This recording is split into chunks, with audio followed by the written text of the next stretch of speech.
नहीं मैं अनिल जी, खुद प्रत्यक्ष अनिल जी लिसन रुक लिसन जाओ। लिसन मिस्टर करण, मैं एक्सप्लेन करने लगा हूं, मेरी पहले पूरी बात सुन लीजिए। जरूर मैं खुद इस चीज का प्रत्यक्ष गवाह हूं। भाजी, मैं मैं बैंक खुद 'ਚ ਕੰਮ ਕਰਦਾ, मैं ਮੈਂ ਤੁਹਾਨੂੰ मैंने ਬੈਟਰ ਦੱਸ ਸਕਦਾ।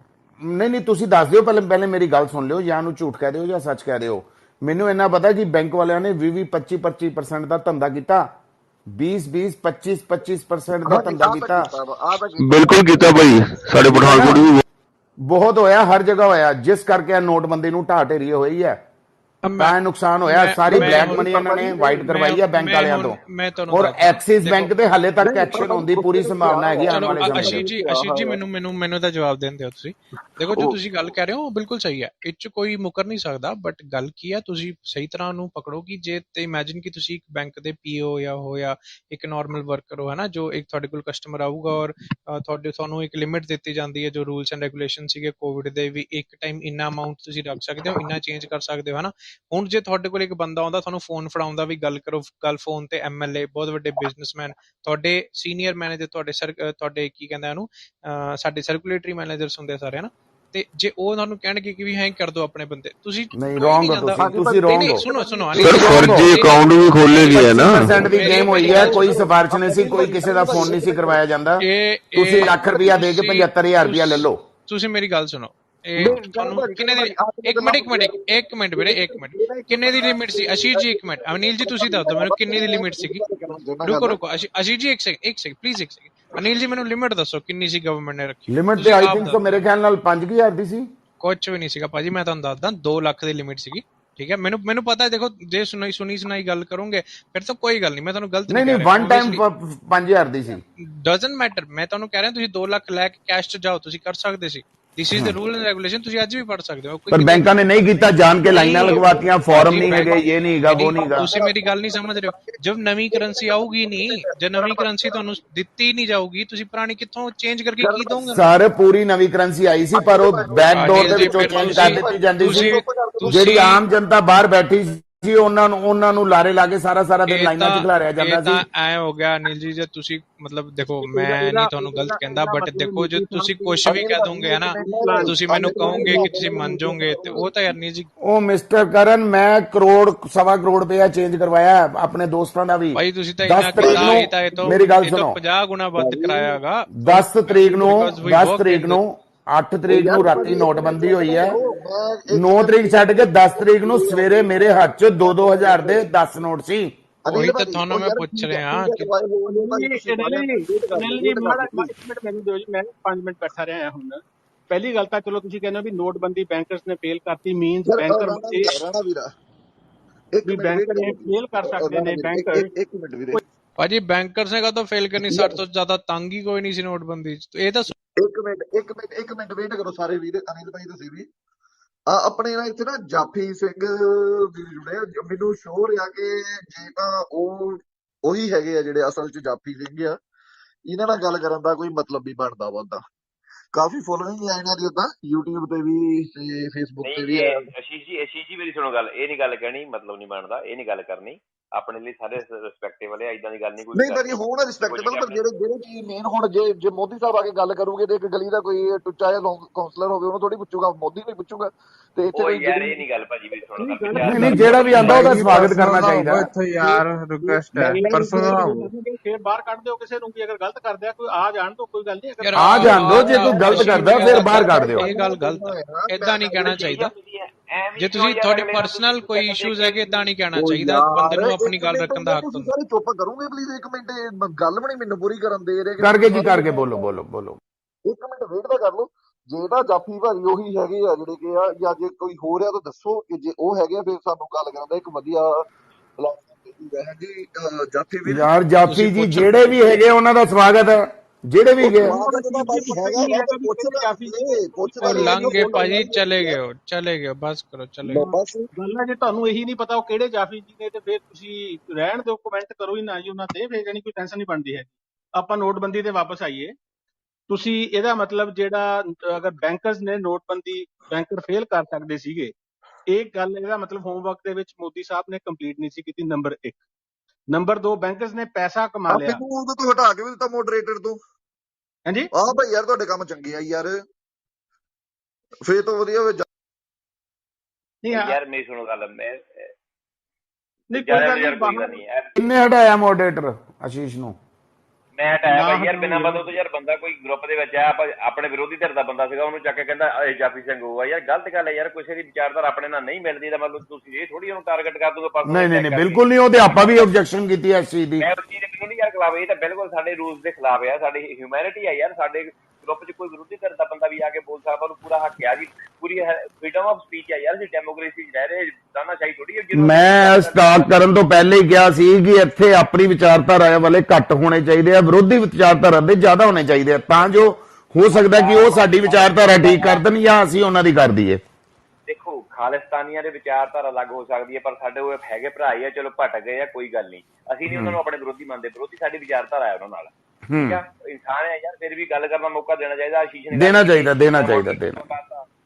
ਭਾਈ ਜੀ ਪਹਿਲਾਂ ਵੀ ਇਹੀ ਗੱਲ ਹੋਈ ਸਾਡੇ ਗਰੁੱਪ 'ਚ ਵੀ, ਉਹ ਨਾ ਪਰਸਨਲ ਹੋ ਜਾਂਦੇ ਮਿੰਟਾਂ 'ਚ ਹੀ, ਪਰਸਨਲ ਨਾ ਹੋਵੇ ਯਾਰ ਕਿਸੇ ਨਾਲ, ਰਿਕੁਐਸਟ ਨਹੀਂ ਹੋਣਾ ਚਾਹੀਦਾ, ਨਹੀਂ ਹੋਣਾ ਚਾਹੀਦਾ ਯਾਰ। ਖਾਲਿਸਤਾਨੀ ਆ, ਕੋਈ ਨਹੀਂ, ਉਹ ਆਪਣਾ ਹੱਕ ਮੰਗਦੇ ਮੰਗੀ ਜਾਣ ਤੋਂ, ਜਦੋਂ ਉਹਨਾਂ ਨੂੰ ਮਿਲ ਜੂਗਾ ਦੇਖਾਂਗੇ ਕੀ ਗੱਲਾਂ ਕਰੀ ਜਾਂਦੇ ਬੱਚੇ ਵਾਲੀਆਂ। ਯਾਰ। ਜੇ ਜਾਫੀ ਆ ਗਿਆ ਤੇ ਫਿਰ ਕੀ ਹੋਇਆ? ਜਾਫੀ ਆ ਗਿਆ ਤੇ ਗੱਲ ਹੀ ਕਰੂਗਾ ਨਾ, ਮੂੰਹ 'ਚ ਥੋੜਾ ਪਲੂਗਾ। ਟੌਪਿਕ 'ਚ ਆ ਜਾਓ ਵਾਪਸ, ਸੌਰੀ।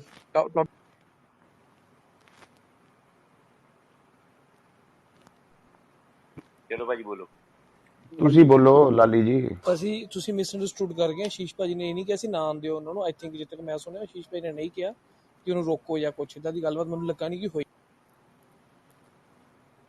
ਭਾਜੀ ਉਹ ਹੋਈ ਸੀਗੀ, ਛੱਡ ਦਿਓ ਇਸ ਗੱਲ ਨੂੰ, ਆਪਾਂ ਡੀਰੇਲ ਨਾ ਕਰੀਏ, ਕੰਮ ਆਓਗੇ। ਚਲੋ ਉਹਨੂੰ ਕਰੋ, ਇਨਵਾਈਟ ਕਰੋ ਯਾਰ, ਆਸ਼ੀਸ਼ ਨੂੰ, ਭਰਾ ਹੈ ਆਪਣਾ, ਨਾਰਾਜ਼ ਨਹੀਂ ਕਰਨਾ ਆਪਾਂ ਵੀਰ। ਨੋਟਬੰਦੀ ਨਹੀਂ ਆਪਾਂ ਕੱਢਿਆ ਨਹੀਂ ਉਹਨੂੰ, ਆਪ ਆਊਟ ਹੋਇਆ। ਚਲੋ ਦੁਬਾਰਾ ਭੇਜ ਦਿਓ ਰਿਕੁਐਸਟ। ਨੋਟਬੰਦੀ ਤੇ ਮੇਰਾ ਸਵਾਲ ਹੈ ਜੀ, ਨੋਟਬੰਦੀ ਦਾ ਚਲੋ ਬੈਂਕਰਸ ਨੇ ਫੇਲ ਕਰਤੀ, ਬੈਂਕਰਸ ਨੇ ਅਸਲ ਚ ਕਰਪਸ਼ਨ ਕਰ ਲਈ, ਵਿੱਚ ਫੇਲ ਤਾਂ ਨਹੀਂ ਆਪਾਂ ਉਹਨੂੰ ਕਹਿ ਸਕਦੇ ਵੀ ਉਹ ਪੈਸੇ ਬਣਾ ਗਏ, ਤੇ ਇਹ ਮੀਨਸ ਇਹ ਵਾਲਾ ਐਸਪੈਕਟ ਆਪਣੇ ਹੋਮਵਰਕ ਦੇ ਵਿੱਚ ਨਹੀਂ ਕਵਰ ਕੀਤਾ ਜਿਨ੍ਹਾਂ ਨੇ ਵੀ ਨੋਟਬੰਦੀ ਦਾ ਫੈਸਲਾ ਲਿਆ ਜੀ। ਨੰਬਰ 1। ਨੰਬਰ 2, ਜਿਹੜੀ ਜਿੰਨੀ ਕਰੰਸੀ ਬੈਨ ਕੀਤੀ ਮੋਦੀ ਸਾਹਿਬ ਨੇ, 500 ਦੇ ਜਿਹੜੇ ਬਿੱਲ ਸੀਗੇ, ਨੋਟ ਸੀਗੇ ਜਾਂ 1000 ਦੇ, ਠੀਕ ਹੈ ਜੀ, ਉਹ ਰਿਜ਼ਰਵ ਬੈਂਕ ਵੱਲੋਂ ਛਾਪੇ ਗਏ ਸੀਗੇ ਤੇ ਉਹ 99.3% ਉਹ ਵਾਲੀ ਕਰੰਸੀ ਵਾਪਸ ਰਿਜ਼ਰਵ ਬੈਂਕ ਦੇ ਕੋਲ ਆ ਗਈ। ਉਹ ਵੱਖਰੀ ਗੱਲ ਹੈ ਵੀ ਪੈਸੇ ਬੈਂਕ ਕਮਾ ਗਏ। ਇਹਦੇ ਵਿੱਚ ਭਾਜੀ ਫੇਲ ਹੋਈ, ਮੈਂ ਨਹੀਂ ਕਹਿੰਦਾ ਫੇਲ ਹੋਈ ਆ, ਮੈਂ ਨਹੀਂ ਮੰਨਦਾ ਫੇਲ। ਨਹੀਂ ਮੈਂ ਦੱਸਦਾ ਰਾਣਾ ਸਾਹਿਬ, ਮੈਂ ਤੁਹਾਨੂੰ ਆਨਸਰ ਦੇਣਾ। ਜੋ ਤੁਸੀਂ ਅੰਕੜੇ ਪੇਸ਼ ਕਰ ਰਹੇ ਹੋ ਬਿਲਕੁਲ ਸਹੀ ਅੰਕੜੇ ਪੇਸ਼ ਕਰ ਰਹੇ ਹੋ, ਇਹਦਾ ਮੈਂ ਤੁਹਾਨੂੰ ਨਹੀਂ। ਹਾਂਜੀ ਹਾਂਜੀ, ਨੋਟਬੰਦੀ ਦਾ ਮਕਸਦ ਕੀ ਸੀ ਪਹਿਲਾਂ ਤਾਂ ਮੈਨੂੰ ਇਹ ਦੱਸੋ। ਮੈਂ ਬੋਲਾਂ ਕੁਝ? ਮੈਂ ਬੋਲਾਂਗਾ ਥੋੜਾ ਜਿਹਾ। ਜੀ ਜੀ ਜਗਦੀਪ ਜੀ। ਸਰ ਦੇਖੋ, ਜਿਹੜਾ ਰਾਣਾ ਸਾਹਿਬ ਨੇ ਕਿਹਾ ਨਾ ਨੋਟਬੰਦੀ ਦਾ ਮਕਸਦ ਕੀ ਸੀ, ਸਰ ਉਹਦੇ ਦੋ ਮਕਸਦ ਸੀ। ਇੱਕ ਤੇ ਮੋਨਿਟਰੀ ਜਿਹੜਾ ਸਾਈਕਲ ਖਰਾਬ ਹੋ ਚੁੱਕੇ ਦਾ ਬੈਂਕਿੰਗ ਦਾ, ਉਹਨੂੰ ਵਾਪਸ ਲਿਆਉਣਾ। ਸੈਕੰਡਲੀ ਜਿਹੜੀ ਫੋਰਜਰੀ ਆ ਰਹੀ ਸੀ, ਇੱਕ ਹੁੰਦੀ ਹੈ ਫੇਕ ਕਰੰਸੀ ਸਰ, ਇੱਕ ਹੁੰਦੀ ਹੈ ਫੋਰਜ ਕਰੰਸੀ। ਇੰਡੀਆ ਦੇ ਸਾਈਕਲ ਦੇ ਵਿੱਚ 30% ਦੇ ਆਸ-ਪਾਸ ਫੋਰਜ ਕਰੰਸੀ ਆ ਚੁੱਕੀ ਸੀ। ਆਪਣਾ ਆਬੂ ਧਾਬੀ ਔਰ ਦੁਬਈ ਦੇ ਸਾਈਕਲ ਦੇ ਨੈਟਵਰਕ ਚੋਂ ਫੋਰਟੀਫਾਈਡ ਕਰੰਸੀ ਦੇ ਕੰਟੇਨਰ ਫੜਿਆ ਗਿਆ 5000 ਕਰੋੜ ਦੀ ਵੈਲਿਊਡ ਫੋਰਜ ਕਰੰਸੀ ਦੇ ਨਾਲ ਚੇਨਈ 'ਚ। ਉਹ ਕੰਟੇਨਰ ਟਰੈਕ ਬੈਕ ਹੋਇਆ ਕਿੱਥੇ? ਦੁਬਈ ਤੋਂ ਟਰੈਕ ਬੈਕ ਹੁੰਦਾ ਤੇ ਇੰਕ ਤੋਂ ਪੇਪਰ ਤੱਕ ਦੀ ਜਿਹੜੀ ਓਰੀਜੀਨੇਟਡ ਮਿਲਦੀ ਹੈ ਉਹ ਸੇਮ ਉੱਥੋਂ ਮਿਲਦੀ ਹੈ ਜਿੱਥੋਂ ਇੰਡੀਆ ਦੀ ਕਰੰਸੀ ਆਉਂਦੀ ਸੀ। ਕਿਉਂਕਿ 2009 ਜਾਂ 10 ਦੇ ਵਿੱਚ ਜਿਹੜੀ ਸਾਡੀ ਇੰਕ ਪ੍ਰੋਕਿਊਰਮੈਂਟ ਸੀਗੀ ਉਹ ਵੀ ਸੇਮ ਏਜੰਸੀ ਤੋਂ ਹੋ ਰਹੀ ਸੀਗੀ ਜਿੱਥੋਂ ISI ਲੈ ਰਹੇ ਸੀ, ਜਿਹਦੇ ਕਰਕੇ ਸਾਡੀ ਜਿਹੜੀ 5000 ਔਰ ਜਿਹੜੇ ਤੁਸੀਂ ਕਹਿੰਦੇ ਹੋ 1000 ਦੇ ਨੋਟ ਹੈ, ਇਹਨਾਂ ਦੀ ਫੋਰਜਰੀ ਬਹੁਤ ਜ਼ਿਆਦਾ ਸੀ। ਉਹਦੇ ਲੋਕਲ ਇੰਸੀਡੈਂਟ ਤੁਹਾਨੂੰ ਮੈਂ ਦੱਸ ਦਿੰਦਾ। ਜੰਮੂ ਦੇ ਵਿੱਚ 22 ਲੱਖ ਰੁਪਏ ਰੋਹਿੰਗਿਆ ਕੋਲੋਂ ਫੜਿਆ ਗਿਆ ਸੀ, ਜਿਹੜਾ ਸੇਮ ਨੰਬਰ ਦਾ RBHS ਦਾ ਫੋਰਜ ਨੋਟ ਸੀਗੇ।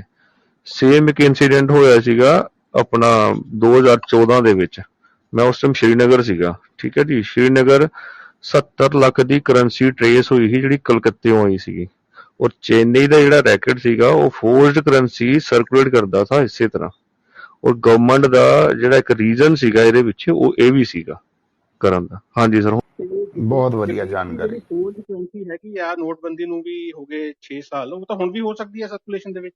ਇਹਦਾ ਮਤਲਬ ਐਵਰੀ ਅਦਰ ਸਰ ਦੇਖिए ਅਗਰ ਜਿਹੜੀ ਫੋਰਜਡ ਕਰੰਸੀ ਹੈਗੀ ਆ, ਠੀਕ ਹੈ ਜੀ, ਕਾਊਂਟਰਫੇਟ ਕਰੰਸੀ ਹੈਗੀ ਆ, ਉਹ ਤਾਂ ਕਿਸੇ ਵੇਲੇ ਵੀ ਤੁਹਾਡੀ ਜਿਹੜੇ ਨਵੇਂ ਨੋਟ ਬਣਾਤੇ ਜਾਂ ਤਾਂ ਤੁਸੀਂ ਕੰਟੀਨਿਊਸਲੀ ਚੇਂਜ ਕਰਦੇ ਰਹੋ ਕਰੰਸੀ, ਤੇ ਉਹ ਤਾਂ ਕਿਸੇ ਵੇਲੇ, ਇਹਦਾ ਮਤਲਬ ਤੁਹਾਨੂੰ ਹਰੇਕ 3-4 ਸਾਲ ਡੀਮੋਨੀਟਾਈਜੇਸ਼ਨ ਕਰਨੀ ਪਊਗੀ। ਹਾਂ, ਇਹਦਾ ਇਸ਼ੂ ਹੈਗਾ ਫੋਰਜ ਕਰੰਸੀ ਦਾ, ਪਰ ਇਹ ਡੀਮੋਨੀਟਾਈਜੇਸ਼ਨ ਇਸ ਲੈਵਲ ਦੇ ਉੱਤੇ ਕਰ ਦੇਣੀ ਕੋਈ ਵਧੀਆ ਸਟੈਪ ਨਹੀਂ ਸੀਗਾ। ਔਰ ਬਲੈਕ ਮਨੀ ਵੀ, ਤੁਹਾਡੀ ਬਲੈਕ ਮਨੀ ਬਹੁਤ ਪਈ ਹੈਗੀ ਆ ਲੋਕਾਂ ਕੋਲ, ਜ਼ਰੂਰੀ ਨਹੀਂਗਾ ਉਹ ਕੈਸ਼ ਮਨੀ ਦੇ ਵਿੱਚ ਹੀ ਹੋਵੇ। ਪਰ ਓਵਰਆਲ ਜਿਹੜਾ ਅਟੈਂਪਟ ਇਹ, ਹਾਂਜੀ ਹੁਣ ਤੁਸੀਂ ਆਪਣੀ ਚਲੋ ਫੋਰਜ ਮਨੀ ਵਾਲੀ ਤੁਸੀਂ ਗੱਲ ਕਰੋ ਜੀ। ਇਹ ਹਿਸਾਬ ਨਹੀਂ ਨਾਲ ਤਾਂ ਸਰ, ਹਰੇਕ ਮੈਂ ਬੰਦੇ ਨੂੰ ਮੰਨ ਲਓ ਦੋਨਾਂ ਦੇ ਕੋਈ ਤੁਹਾਨੂੰ ਐਡ ਦੋਨਾਂ ਦੇ ਬੋਲਣਾ ਚਾਹਾਂਗਾ। ਤੁਸੀਂ ਕਿਹਾ ਕਿ ਮਤਲਬ ਬਲੈਕ ਮਨੀ ਨੂੰ ਉਹ ਨਹੀਂ ਕਰ ਸਕਦੇ।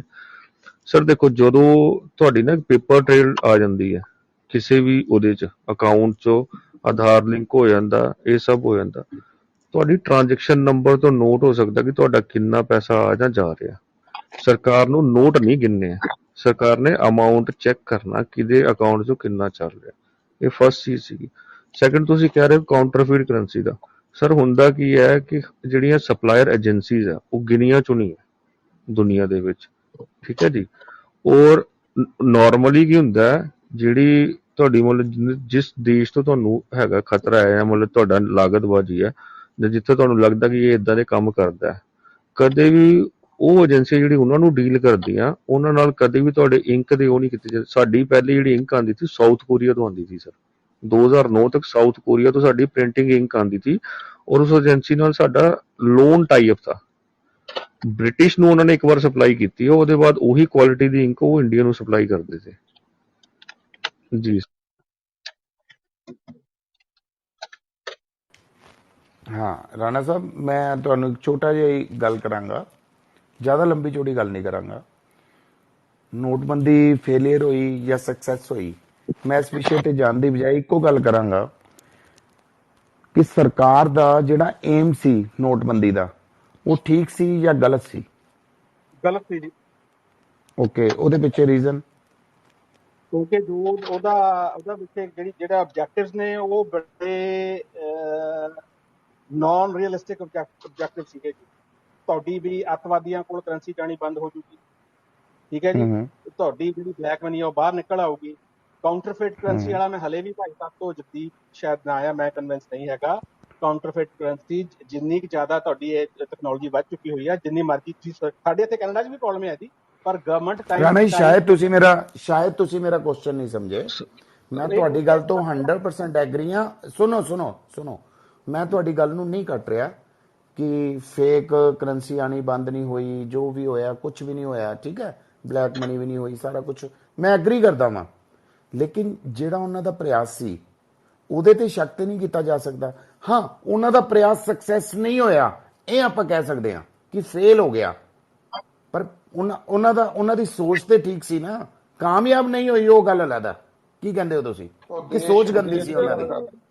ਨਹੀਂ, ਆ ਜਿਹੜੇ ਆਬਜੈਕਟਿਵ ਸੀ ਨਾ, ਇਹਦੇ ਜਿਹੜੇ ਆਬਜੈਕਟਿਵ ਸੀਗੇ, ਜਿਹੜੇ ਤੁਹਾਨੂੰ ਮੈਂ ਦੱਸਾਂ, ਰਘੂ ਰਾਮ ਰਾਜਨ ਨੂੰ ਛੱਡ ਕੇ ਗਏ ਹੈਗੇ ਨੇ ਬੈਂਕ ਵਗੈਰਾ, ਉਹ ਬੜੇ ਪੜ੍ਹੇ ਲਿਖੇ ਬੰਦੇ ਸੀਗੇ। ਉਹ ਇੱਕ ਪਟੇਲ ਸੀਗਾ, ਕਿਹੜਾ ਪਟੇਲ ਸੀਗਾ, ਇੱਕ ਰਘੂ ਰਾਮ ਰਾਜਨ, ਉਹ ਐਵੇਂ ਨਹੀਂ ਛੱਡ ਕੇ ਗਿਆ ਹੈ, ਠੀਕ ਹੈ ਜੀ। ਇਹ ਆਬਜੈਕਟਿਵ ਸਰ ਸੁਬਰਾਮਨਿਅਮ ਜਿਹੜਾ ਪਲਾਨਿੰਗ ਚ ਹੋਣਾ ਹੈ ਨਾ, ਉਹ ਵੀ ਬਹੁਤ ਅੱਛਾ ਬੰਦਾ।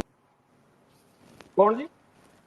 ਜਿਹੜਾ ਫਾਈਨੈਂਸ਼ੀਅਲ ਐਡਵਾਈਜ਼ਰ ਉਹਦੇ ਬਾਅਦ ਆਇਆ ਸੀਗਾ, ਸੁਬਰਾਮਨਿਅਨ ਕਰਕੇ, ਸਰ ਉਹਦੇ ਵੀ ਤੁਸੀਂ ਕ੍ਰੈਡੈਂਸ਼ੀਅਲ ਦੇਖੋਗੇ, he is one of the top notch in. ਨਹੀਂ, ਮੇਰਾ ਇਹੀ ਕਹਿਣਾ ਹੈ ਕਿ ਦੇਖੋ, ਮੈਂ ਇਸ ਚੀਜ਼ 'ਚ ਨਹੀਂ ਜਾਵਾਂਗਾ ਕਿ ਨੋਟਬੰਦੀ ਸਕਸੈਸ ਹੋਈ ਕਿ ਨਹੀਂ ਹੋਈ। ਮੈਂ ਸਿਰਫ ਇਹ ਚੀਜ਼ ਪੁੱਛਣਾ ਚਾਹੁੰਦਾ ਰਾਣਾ ਸਾਹਿਬ ਕਿ ਸਰਕਾਰ ਦੀ ਸੋਚ ਅੱਛੀ ਸੀ ਕਿ ਨਹੀਂ ਸੀ ਇਹਦੇ ਪਿੱਛੇ? ਨਹੀਂ ਸੀਗੀ ਜੀ। ਉਹਨਾਂ ਨੇ ਜਿਹੜੇ ਇਹਦੇ ਪ੍ਰੋਸ ਐਂਡ ਕੌਨਸ ਸੀਗੇ, ਮੈਂ ਕਾਰਨ ਦੱਸਦਾ ਨਾ ਕਿਉਂ। ਜਿਹੜੇ ਇਹਦੇ ਫਾਇਦੇ ਤੇ ਨੁਕਸਾਨ ਸੀਗੇ ਉਹਨਾਂ ਨੂੰ ਤੋਲਣਾ ਸੀਗਾ ਇਹ ਫੈਸਲਾ ਲੈਣ ਤੋਂ ਪਹਿਲਾਂ, ਠੀਕ ਹੈ ਜੀ। ਉਹ ਤੋਲਣ ਦੇ ਵਿੱਚ ਤੁਹਾਨੂੰ ਵੀ ਆ ਬੈਂਕਰਸ ਆ ਕੁਝ ਕਰਨਗੇ, ਸਾਨੂੰ ਅੱਗੇ ਦਿੱਕਤਾਂ ਕੀ ਆਉਣਗੀਆਂ, ਇਹਦੇ ਤੇ ਟੋਟਲ ਪੈਸੇ ਕਿੰਨੇ ਲੱਗਣਗੇ ਜਿਹੜੇ ਤੁਸੀਂ ਫੇਰ ਨਹੀਂ ਮੇਰਾ ਸਵਾਲ ਸਮਝ ਰਹੇ ਹੋ। ਠੀਕ ਹੈ ਕਿ ਸਰਕਾਰ ਨੇ ਪੂਰੀ, ਸੁਣੋ ਨਾ, ਕਲੀਅਰ ਕੱਟ ਜਵਾਬ ਦੇ ਸਰਕਾਰ ਨੇ ਪੂਰੀ ਤਿਆਰੀ ਦੇ ਨਾਲ ਇਹ ਚੀਜ਼ਾਂ ਨੂੰ ਸਮਝੇ ਬਿਨਾਂ ਹੀ ਇਹ ਫੈਸਲਾ ਲਾਗੂ ਕਰਤਾ। ਇਹ ਸਰਕਾਰ ਦੀ ਗਲਤੀ ਹੈ, ਸਰਕਾਰ ਦਾ ਫੇਲੀਅਰ ਹੈ। ਮੈਂ ਐਗਰੀ ਹਾਂ, 100% ਐਗਰੀ ਹਾਂ। ਮੈਂ ਬਿਲਕੁਲ ਵੀ ਉਹ ਤੇ ਆਰਗੂ ਨਹੀਂ ਕਰਾਂਗਾ। ਮੇਰਾ ਸਵਾਲ ਫੇਰ ਸਮਝਣ ਦੀ ਕੋਸ਼ਿਸ਼ ਕਰੋ ਕਿ ਸਰਕਾਰ ਨੇ ਜਦੋਂ ਇਹ ਫੈਸਲਾ ਕੀਤਾ, ਇਹਦੇ ਪਿੱਛੇ ਮਾਨਸਿਕਤਾ ਕੀ ਸੀ ਉਹਦੀ? ਉਦੇਸ਼ ਦੀ ਗੱਲ ਕਰਦੇ ਹੋ? ਉਦੇਸ਼ ਅਨਿਲ ਜੀ, ਤੁਸੀਂ ਐਂ ਕਹਿਣਾ ਚਾਹੁੰਦੇ ਹੋ ਵੀ ਉਦੇਸ਼ ਉਹਨਾਂ ਦਾ ਸਹੀ ਸੀ ਤਾਂ ਉਦੇਸ਼ ਮਾੜਾ ਸੀ? ਹਾਂ, ਮਤਲਬ ਹੈ ਕਿ ਉਹਨਾਂ ਦੀ ਸੋਚ ਸਹੀ ਸੀ, ਪਰ ਉਹ ਸਿਰੇ ਨਹੀਂ ਚੜੀ, ਉਹਨਾਂ ਕੋਲੋਂ ਗਲਤੀਆਂ ਹੋਈਆਂ, ਉਹਨਾਂ ਨੇ ਹੋਮਵਰਕ ਨਹੀਂ ਕੀਤਾ। ਤੁਸੀਂ ਇੱਕ ਮੈਂ ਨਾ ਪੁਆਇੰਟ ਹੋ ਰੱਖਿਆ, ਪ੍ਰੋਸ ਐਂਡ ਕੌਨਸ ਨੋਟਬੰਦੀ ਦੇ। ਉਹ ਮੈਂ ਕਹਿੰਦਾ ਵੀ ਬੈਲੈਂਸ ਆਊਟ ਕਰਨਾ, ਵੀ ਫਾਇਦੇ ਆ ਹੋ ਸਕਦੇ ਨੇ, ਨੁਕਸਾਨ ਆ ਹੋ ਸਕਦੇ ਨੇ, ਤੇ ਉਹਨਾਂ ਨੂੰ ਜਦੋਂ ਉਹਨੂੰ ਬੈਲੈਂਸ ਆਊਟ ਕਰਨਾ ਸੀਗਾ, ਅਗਰ ਫਾਇਦੇ ਤੁਹਾਨੂੰ ਜ਼ਿਆਦਾ ਨਜ਼ਰ ਆ ਰਹੇ ਹੁੰਦੇ, ਫਿਰ ਤੁਹਾਡੀ ਪ੍ਰੋਪਰ ਪ੍ਰੈਪਰੇਸ਼ਨ ਹੋਣੀ ਸੀਗੀ ਨੋਟਬੰਦੀ ਦੀ, ਫਿਰ ਉਹ ਲਾਗੂ ਹੋਣੀ ਸੀ। ਠੀਕ ਹੈ ਜੀ। ਉਹਨਾਂ ਨੂੰ ਫਾਇਦੇ ਕੀ ਨਜ਼ਰ ਆਏ ਜੋ ਮੈਂ ਸਮਝ ਰਿਹਾ ਵਾਂ, ਇੱਕ ਤੇ ਫੇਕ ਕਰੰਸੀ ਜਿਹੜੀ ਜਾਲੀ ਕਰੰਸੀ ਉਹ ਬੰਦ ਹੋ ਜਾਣੀ ਸੀ, ਉਹਨਾਂ ਦੀ ਇਹ ਸੋਚ ਸੀ। ਠੀਕ ਹੈ। ਦੂਸਰੀ ਇਹ ਸੀ ਕਿ ਜਿੰਨੇ ਵੀ ਲੋਕਾਂ ਨੇ ਆਪਣੇ ਘਰਾਂ ਦੇ ਵਿੱਚ ਪੈਸਾ ਦੱਬਿਆ ਹੋਇਆ ਉਹ ਸਾਰਾ ਬੈਂਕਾਂ ਦੇ ਵਿੱਚ ਵਾਪਸ ਆਊਗਾ ਔਰ ਵਪਾਰ ਫਿਰ ਚੱਲਣ ਲੱਪੂਗਾ, ਪੈਸਾ ਘੁੰਮਣ ਲੱਪੂਗਾ ਔਰ ਸਾਨੂੰ ਟੈਕਸ ਆਊਗਾ। ਠੀਕ ਹੈ। ਇਹ ਸੀ ਉਹਨਾਂ ਦਾ ਸੋਚ ਕਿ ਪੈਸਾ ਲੋਕੀ ਜਿਹੜੇ ਦੱਬੀ ਬੈਠੇ ਉਹ ਸਾਰਾ ਪੈਸਾ ਬਾਹਰ ਨਿਕਲੇ ਔਰ ਜਿਹੜੀ ਫੇਕ ਕਰੰਸੀ ਹੈ ਬੰਦ ਹੋਵੇ, ਜਿਹਦੇ ਨਾਲ ਅੱਤਵਾਦੀਆਂ ਦਾ ਜਿਹੜਾ ਨੈਟਵਰਕ ਆ ਉਹ ਟੁੱਟੇ। ਇਹ ਸੋਚ ਲੈ ਕੇ ਉਹ ਚੱਲੇ ਸੀ। ਹੁਣ ਇਹਦੇ ਵਿੱਚ ਨੁਕਸਾਨ ਕੀ ਸੀ ਇਹ ਤੁਸੀਂ ਦੱਸੋ ਕਿ ਨੋਟਬੰਦੀ ਨਾਲ ਨੁਕਸਾਨ ਕੀ ਹੋਣੇ ਸੀ? ਫਾਇਦੇ ਉਹਨਾਂ ਨੇ ਇਹ ਸੋਚੇ, ਨੁਕਸਾਨ ਤੁਸੀਂ ਦੱਸੋ। ਜਿਹੜੇ ਫਾਇਦੇ ਨੇ ਨਾ, ਨੁਕਸਾਨ ਜਿਹੜੀ ਇੰਡੀਆ ਦੀ ਜਿਹੜੀ ਤੁਹਾਨੂੰ ਪਤਾ ਇਨਫਾਰਮਲ ਇਕਨੋਮੀ ਹੈ, ਜਿਹੜੀ ਇਨਫਾਰਮਲ ਇਕਨੋਮੀ ਉਹ ਕਿੰਨੇ ਪਰਸੈਂਟੇਜ? ਨਹੀਂ ਬੋਲੋ, ਮੈਨੂੰ ਨਹੀਂ ਪਤਾ, ਤੁਸੀਂ ਦੱਸੋ। ਇਨਫਾਰਮਲ ਇਕਨੋਮੀ ਮੀਨਸ ਜਿਹੜੀ ਤੁਹਾਡੀ ਕੈਸ਼ ਇਕਨੋਮੀ ਚੱਲਦੀ ਹੈ। ਰਾਣਾ ਜੀ ਆਪਣੇ ਨਾਲ ਨਾ ਰੀਤੂ ਸੋਨੀ ਜੀ ਗੁਜਰਾਤ ਤੋਂ ਆ, ਉਹ ਗੱਲ ਕਰਨਾ ਚਾਹੁੰਦੇ ਆ, ਮੈਂ 2 ਮਿੰਟ ਟਾਈਮ ਦਈਏ ਉਹਨਾਂ ਨੂੰ। करो जी, करो बिल्कुल करो। हाँ जी, तो है ना, हम डीमोनेटाइजेशन पे बात कर रहे हैं। एक्चुअली डीमोनेटाइजेशन का है ना, जो शॉर्ट टर्म जो ऑब्जेक्टिव है वो तो सबको पता है, बट एक्चुअली डीमोनेटाइजेशन का एक बहुत बड़ा लॉन्ग टर्म ऑब्जेक्टिव था। अगर आप इसको कनेक्ट करोगे कि जब डीमोनेटाइजेशन हुआ उसके 6 महीने 7 महीने या 1 साल के अंदर जीएसटी इम्प्लीमेंट हो गया था। So the objective was to collect data, because जो informal economy का जो data है वो कहीं उसका जो लाइन मिल रहा है ना, वो कहीं मिल ही नहीं रहा था। मतलब उसका अगर आप किसी भी तरीके से कनेक्ट करना चाहो कि ये कहाँ है पैसा, किन के पास कितना है, वो कहीं भी नहीं पता, उसका कोई ओर छोर नहीं मिल रहा था। सो उसके बाद अगर आप देखोगे गवर्नमेंट ने इतना डेटा माइनिंग किया है। जब डिमोनेटाइजेशन का डेटा कलेक्ट हुआ उसके बाद में 3 लाख शेल कंपनीज का डेटा बाहर निकला। 3 लाख शेल कंपनीज का मतलब क्या है? शेल कंपनीज माने खाली कंपनीज। खाली कंपनीज मतलब जो सिर्फ पैसा रूट करने के लिए यूज आती थी, उनमें कोई बिजनेस नहीं होता था। वो डेटा पब्लिक किया गया। 3 लाख कंपनीज थी। So you can imagine over a period every year अगर उसमें से जो पैसा रूट हो रहा था ब्लैक मनी वाला, तो वो कितना ज्यादा रूट हो रहा था। That is number 1। नंबर 2, अगर आप ये देखो कि जो डिमोनेटाइजेशन का डेटा है उसके बाद जो जीएसटी रजिस्ट्रेशन का डेटा है उसको डेटा माइन किया, दोनों को मैच करके तब आज की डेट में गवर्नमेंट जीएसटी के सारे फ्रॉड्स पकड़ पा रही है। I mean the pin points की कहाँ आप ऑब्वियसली ये डेटा नहीं पकड़ सकते कि किसके पास कितना है, but government could actually collect जैसे किन सेंटर्स से कितना पैसा आया, कौन सी बैंक्स में कितना पैसा किस पर्टिकुलर डे पे जमा हुआ, ये डेटा को लेकर के जब उन्होंने डीप माइनिंग किया। और इसके लिए I will tell you forensic experts appoint हुए हैं। A friend of mine works in big 4, one of the big 4, जो कि बहुत बड़ा बड़े बड़े प्रोजेक्ट्स उनके पास में जो इस तरीके से डेटा माइन करते हैं कि ये इसके फादर का नाम ये है, इसका फादर इस कंपनी में शेयर होल्डर है, ये शेयर होल्डर एक दूसरी कंपनी में डायरेक्टर है, इसकी वाइफ जो है वो एक तीसरी कंपनी में डायरेक्टर है, पैसा यहाँ से सीधा इस कंपनी में गया है, इस डेट को गया है। So it's a deep data mining which happens, जो 1, 2, 3 साल तक चलती रही और अभी भी शायद चल रही होगी। उस डेटा से गवर्नमेंट एक्चुअली आप देखोगे इतनी, आज ही एक चार्टर्ड अकाउंटेंट पकड़ा गया है for GST fraud of 3000 crore. अगर आप रेट्स देखोगे, IT rates and GST rates जो छोटी बड़ी हर तरह की कंटिन्यूसली हो रही है, उसमें वो डेटा बहुत ज्यादा काम आ रहा है, बहुत ज्यादा। That is number 1। नंबर 2, उसकी सबसे बड़ा इम्पैक्ट उसके बाद में ये हुआ, हमारा जो इनफॉर्मल इकोनॉमी है उसका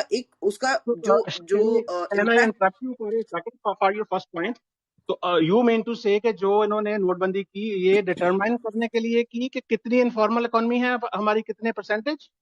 नहीं, not sir percentage, the set points of black money. Where is the black money? Yes, कि कहाँ कितना है, कहाँ से कितना। हाँ जी, नहीं, मेरा पॉइंट ये है, अगर ब्लैक मनी उन्होंने पकड़ी तो 99.3% तो करेंसी वापस आ गई है आरबीआई। अरे आप अभी भी नहीं समझे सर, उन्होंने ब्लैक मनी नहीं पकड़ी, उन्होंने ब्लैक मनी। तो मैं समझूंगा ना, where is the black money? Sir मैं वही समझा रही हूँ। आप बहुत देर से बोल रहे हो, मैं 20 मिनट से 1 मिनट सर, आप बहुत देर से आपने बोला है। लेट मी कंप्लीट प्लीज, एक मिनट, लेट मी कंप्लीट। आपका पहला पॉइंट। अरे लेट मी कंप्लीट, मैं वही समझा रही हूँ। मैं वही समझा रही हूँ। ब्लैक मनी नहीं पकड़ी है, ब्लैक मनी तो उसके बाद में रेट से पकड़ी है। जो डिमोनेटाइजेशन से सिर्फ डेटा पकड़ा है। ब्लैक मनी जो पकड़ में आई ना, वो उसके बाद में कंटिन्यूसली जो रेड्स हो रही है उससे पकड़ में आ रही है। जो रेड्स में जो पैसा, जो ट्रांजैक्शंस जो पकड़ में आ रहे हैं, ब्लैक मनी उसके बाद पकड़ी है, उस टाइम नहीं पकड़ी। उस टाइम डेटा पकड़ा है, फिर उसको जीएसटी के रिटर्न के साथ से डेटा मैच किया है, और फिर देखा कि पहले और बाद में क्या फर्क आया है, और फिर आपने आइडेंटिफाई किया है। और ये मैं आपको बहुत ब्रॉड बता रही हूँ। उसके बाद में नेक्स्ट अगर आप देखोगे हमारे जो इन्फॉर्म ब्लैक मनी पकड़ी नहीं जाएगी, ब्लैक मनी नोटबंदी से पकड़ी नहीं जाएगी, वो ऑटोमेटिकली खत्म हो जाएगी। कारण जिसकी ब्लैक मनी है वो बैंक में जाके वाइट नहीं करवाएगा। ब्लैक मनी डिस्ट्रॉय ऑटोमेटिकली हो जाती है अगर आपका 80% पैसा ही वापस आता आरबीआई को। आपका 99.3% पैसे वापस आ गए हैं, वो पकड़े नहीं जाएंगे नोटबंदी से। सर वो उस टाइम नहीं पकड़े गए, वही आप समझ नहीं रहे हो। जब बाद में रेड्स में अगर कहीं कैश मिल रहा है तो वो ब्लैक मनी है ना। नहीं, वो तो बाद में अगर रेड में कैश मिल रहा है वो ब्लैक मनी है या नहीं, ये बताइए आप। रेड का पॉइंट क्या हुआ? जब तो वो खत्म वही ही तो हो कह रहे गए, हो, तब कैश मिल गया आपको, तो आपको कैश ब्लैक मनी मिल गई ना।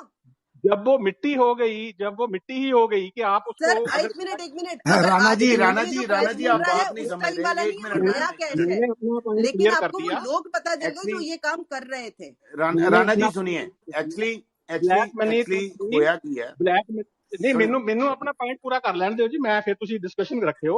ब्लैक मनी अपने आप डिस्ट्रॉय हो जाती अगर आप हम ये होता कि जो 99.3 की फिगर है, अगर वो 80% रह जाती, 70% रह जाती और बाकी ब्लैक मनी थी, तब मैं मान लेता। आपको मैम यही तो सर वो एक तरीका है, लेकिन आप अभी भी सुनिए, सर अगर आप बोल रहे हैं ना, मैं बहुत देर से सुन रही हूँ, and you know if you got he is left.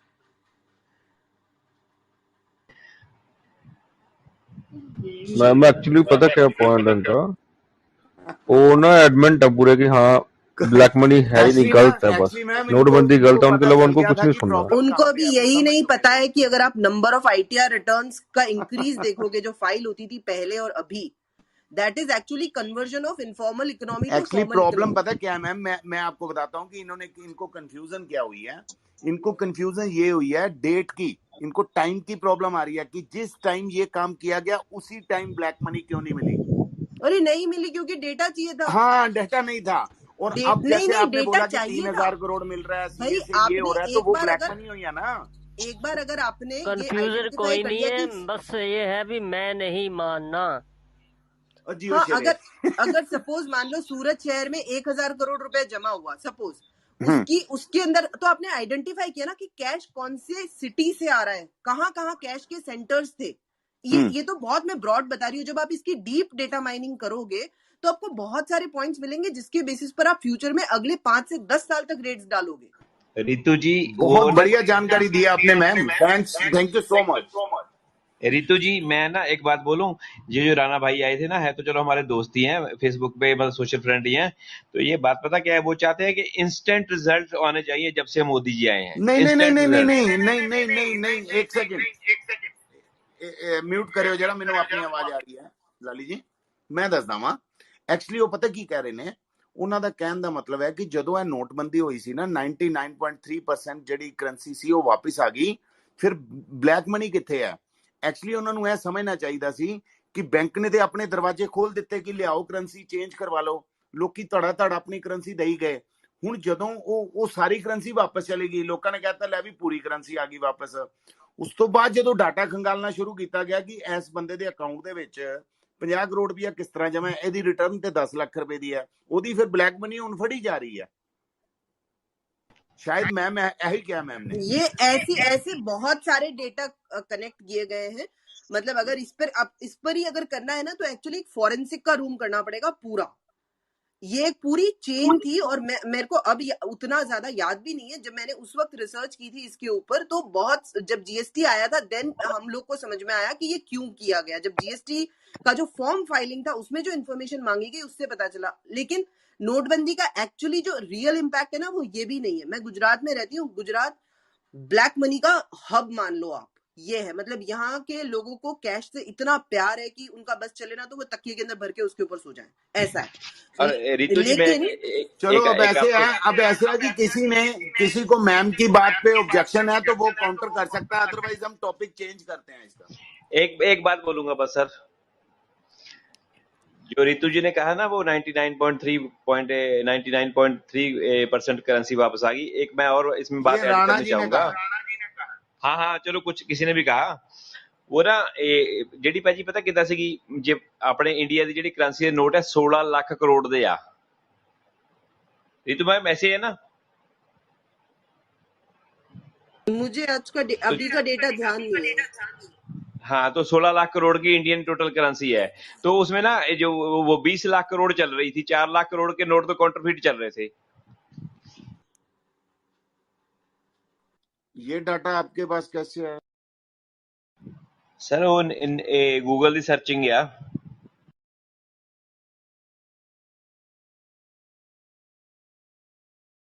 Okay continue. ਚਲੋ ਆਪਾਂ ਹੁਣ ਗੱਲ ਕਰੀਏ ਵੀ ਜਿਹੜਾ 47 ਦੇ ਵਿੱਚ ਜਿਹੜਾ ਮਤਲਬ ਵੰਡ ਹੋਈ ਆ, ਉਹਦੇ ਵਿੱਚ ਜਿਹੜੇ ਆਪਣੇ ਮਤਲਬ ਕਤਲੇਆਮ ਹੋਇਆ ਵਾ ਤੇ ਉਹਦਾ ਕਾਰਨ ਕੀ ਰਿਹਾ ਵਾ, ਤੇ ਜਿਹੜੇ ਭਾਰਤ ਦੀ ਮੰਡੀ ਪੈ ਗਈ ਆ ਕਿਉਂ ਪਈ ਆ।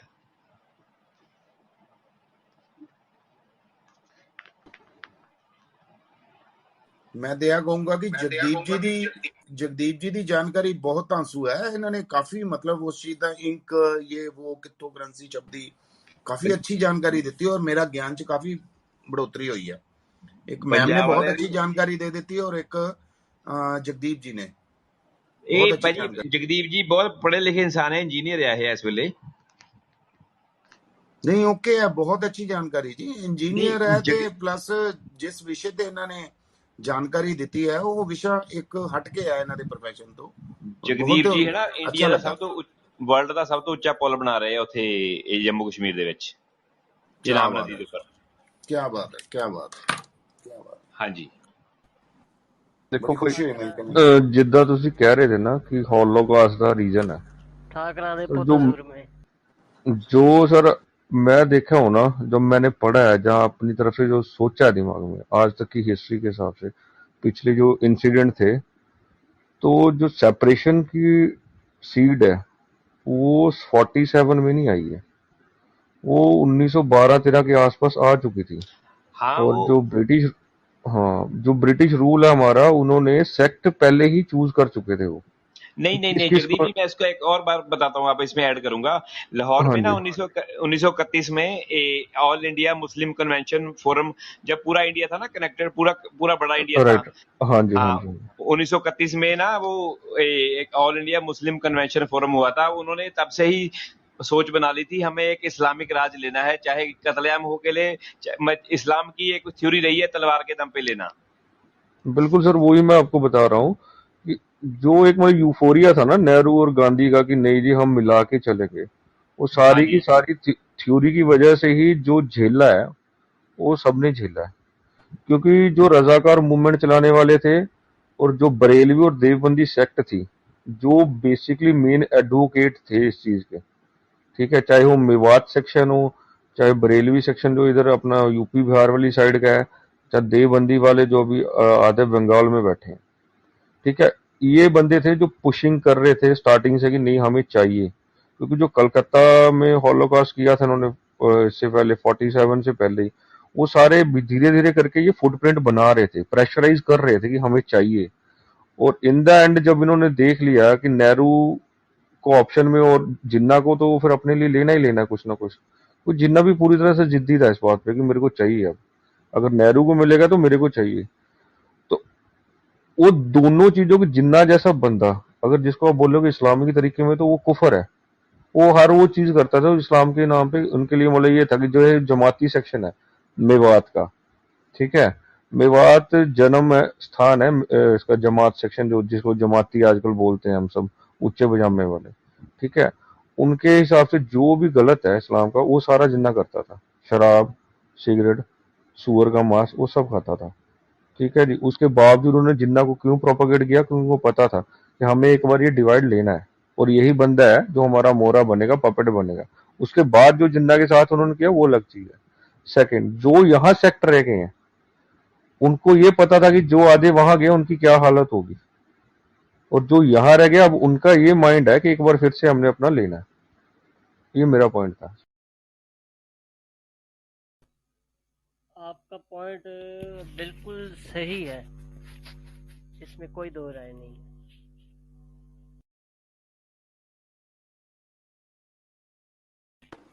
बाकी सुना तो पढ़ा तो ये भी है, या सुना है कि जिन्ना मान गया था महात्मा गांधी नेहरू कहने पर कि पार्टिसिपेशन जो है भी नहीं होगा।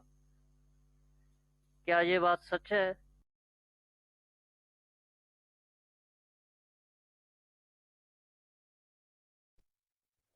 नहीं नहीं सर, ये सब वो मिथोलॉजिकल ਤੁਸੀਂ कह सकते हो, सच ऐसा कुछ सच नहीं है। अगर ऐसा सच होता तो जितनी मुस्लिम लीग की सीटें थी वहां पे वोटिंग में मुस्लिम क्यों जीते हैं? कांग्रेस तो वहां खड़ी नहीं हो पाई है। नहीं वो चाहे कोलकाता, मुस्लिम लीग वाला जो वोटिंग सेक्शन वो तो पहले हुआ था ना, ये जो 47 की बात कर रहा हूँ। सर 47 में ऐसा कुछ नहीं हुआ, वो प्री डिसाइडेड हो चुका था कि क्या होगा, और ये 46 से इसकी प्रेपरेशन भी शुरू हो चुकी थी। हाँ, नेहरू जी का अलग वो विचार और वो आबो हवा थी कि वो एडवीना के साथ कहीं भी घूम रहे थे और पीछे वाइसराय आके यहाँ पे 1 या 2 दिन में पूरे इंडिया को डिवाइड करके चला जाता है।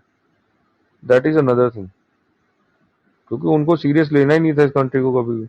वो तो अपनी एक अलग ही उसकी, मैं क्या बोल सकता हूँ, अभी ख्वाबों की दुनिया में जी रहे थे। वो ख्वाबों की दुनिया में जीने के चक्कर में उन्होंने कश्मीर पेश कर दिया यूएन में एक डिस्प्यूटेड टेरिटरी के लिए, चाइना को यूएनसी में सीट दे दी, सब कुछ तो वो इसी तरह दे के चले गए। ख्वाबों में भी कह सकते हैं, जो ऐसा है ना, उनको भी जो है तो वो अदर थे, यहाँ के लोकल तो है नहीं थे। मनोज जी आवाज घट आ रही तो 1 मिनट, अब आ रही है? पै गया फर्क। हाँ, फिर उनका जो था ना, भी वो लोकल तो है नहीं थे, बाहर के थे।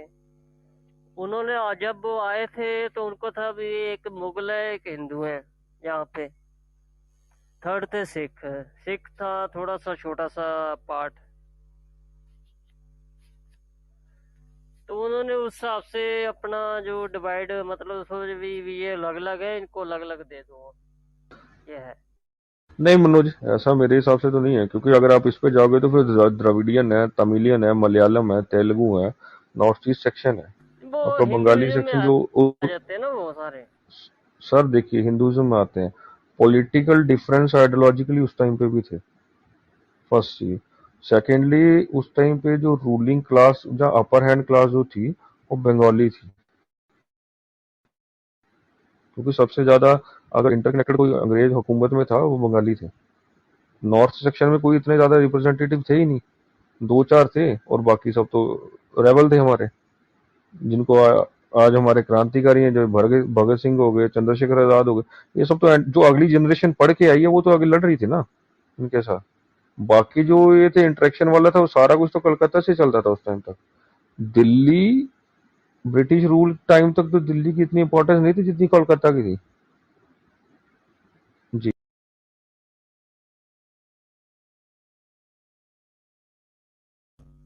कोई और बोलिए।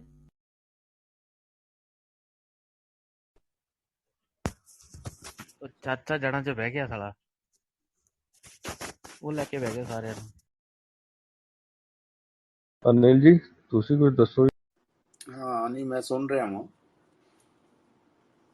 अच्छा लग रहा है। कोई जितों मैंने जानकारी मिलती है ना, फिर मैं मुंह बंद कर लेना, कान खोल लेना, ये मेरी नेचर च रहा हमेशा। अनिल जी हिस्ट्री च 0 है, वो तो है ही है जी, मैं तां ही सीखता रहना मैं ना, मैं बोलता नहीं। मेरे को तो करंट मुद्दे ते जो पुछना पुछी जाओ, अभी तो उत्ते ध्यान देने ज्यादा, हिस्ट्री च मैं घट ध्यान देना।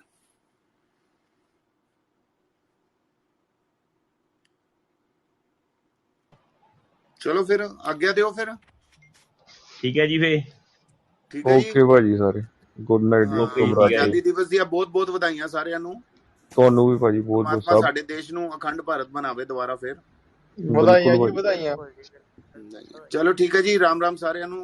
राम राम राम राम जी, जय श्री राम, वाहिगुरु जी का खालसा, वाहिगुरु जी की फतेह। वाहिगुरु जी की फतेह जी, जय श्री राम जी, जय श्री राम जी, जय श्री राम।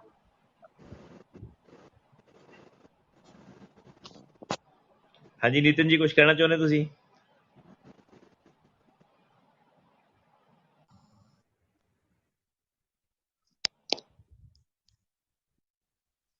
ਜੀ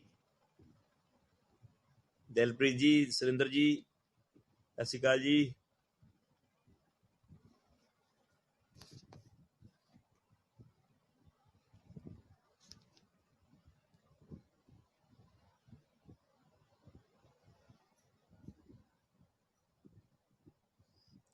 ਸੁਰਿੰਦਰ ਸਿੰਘ ਦਾਊ ਮਾਜਰਾ ਜੀ,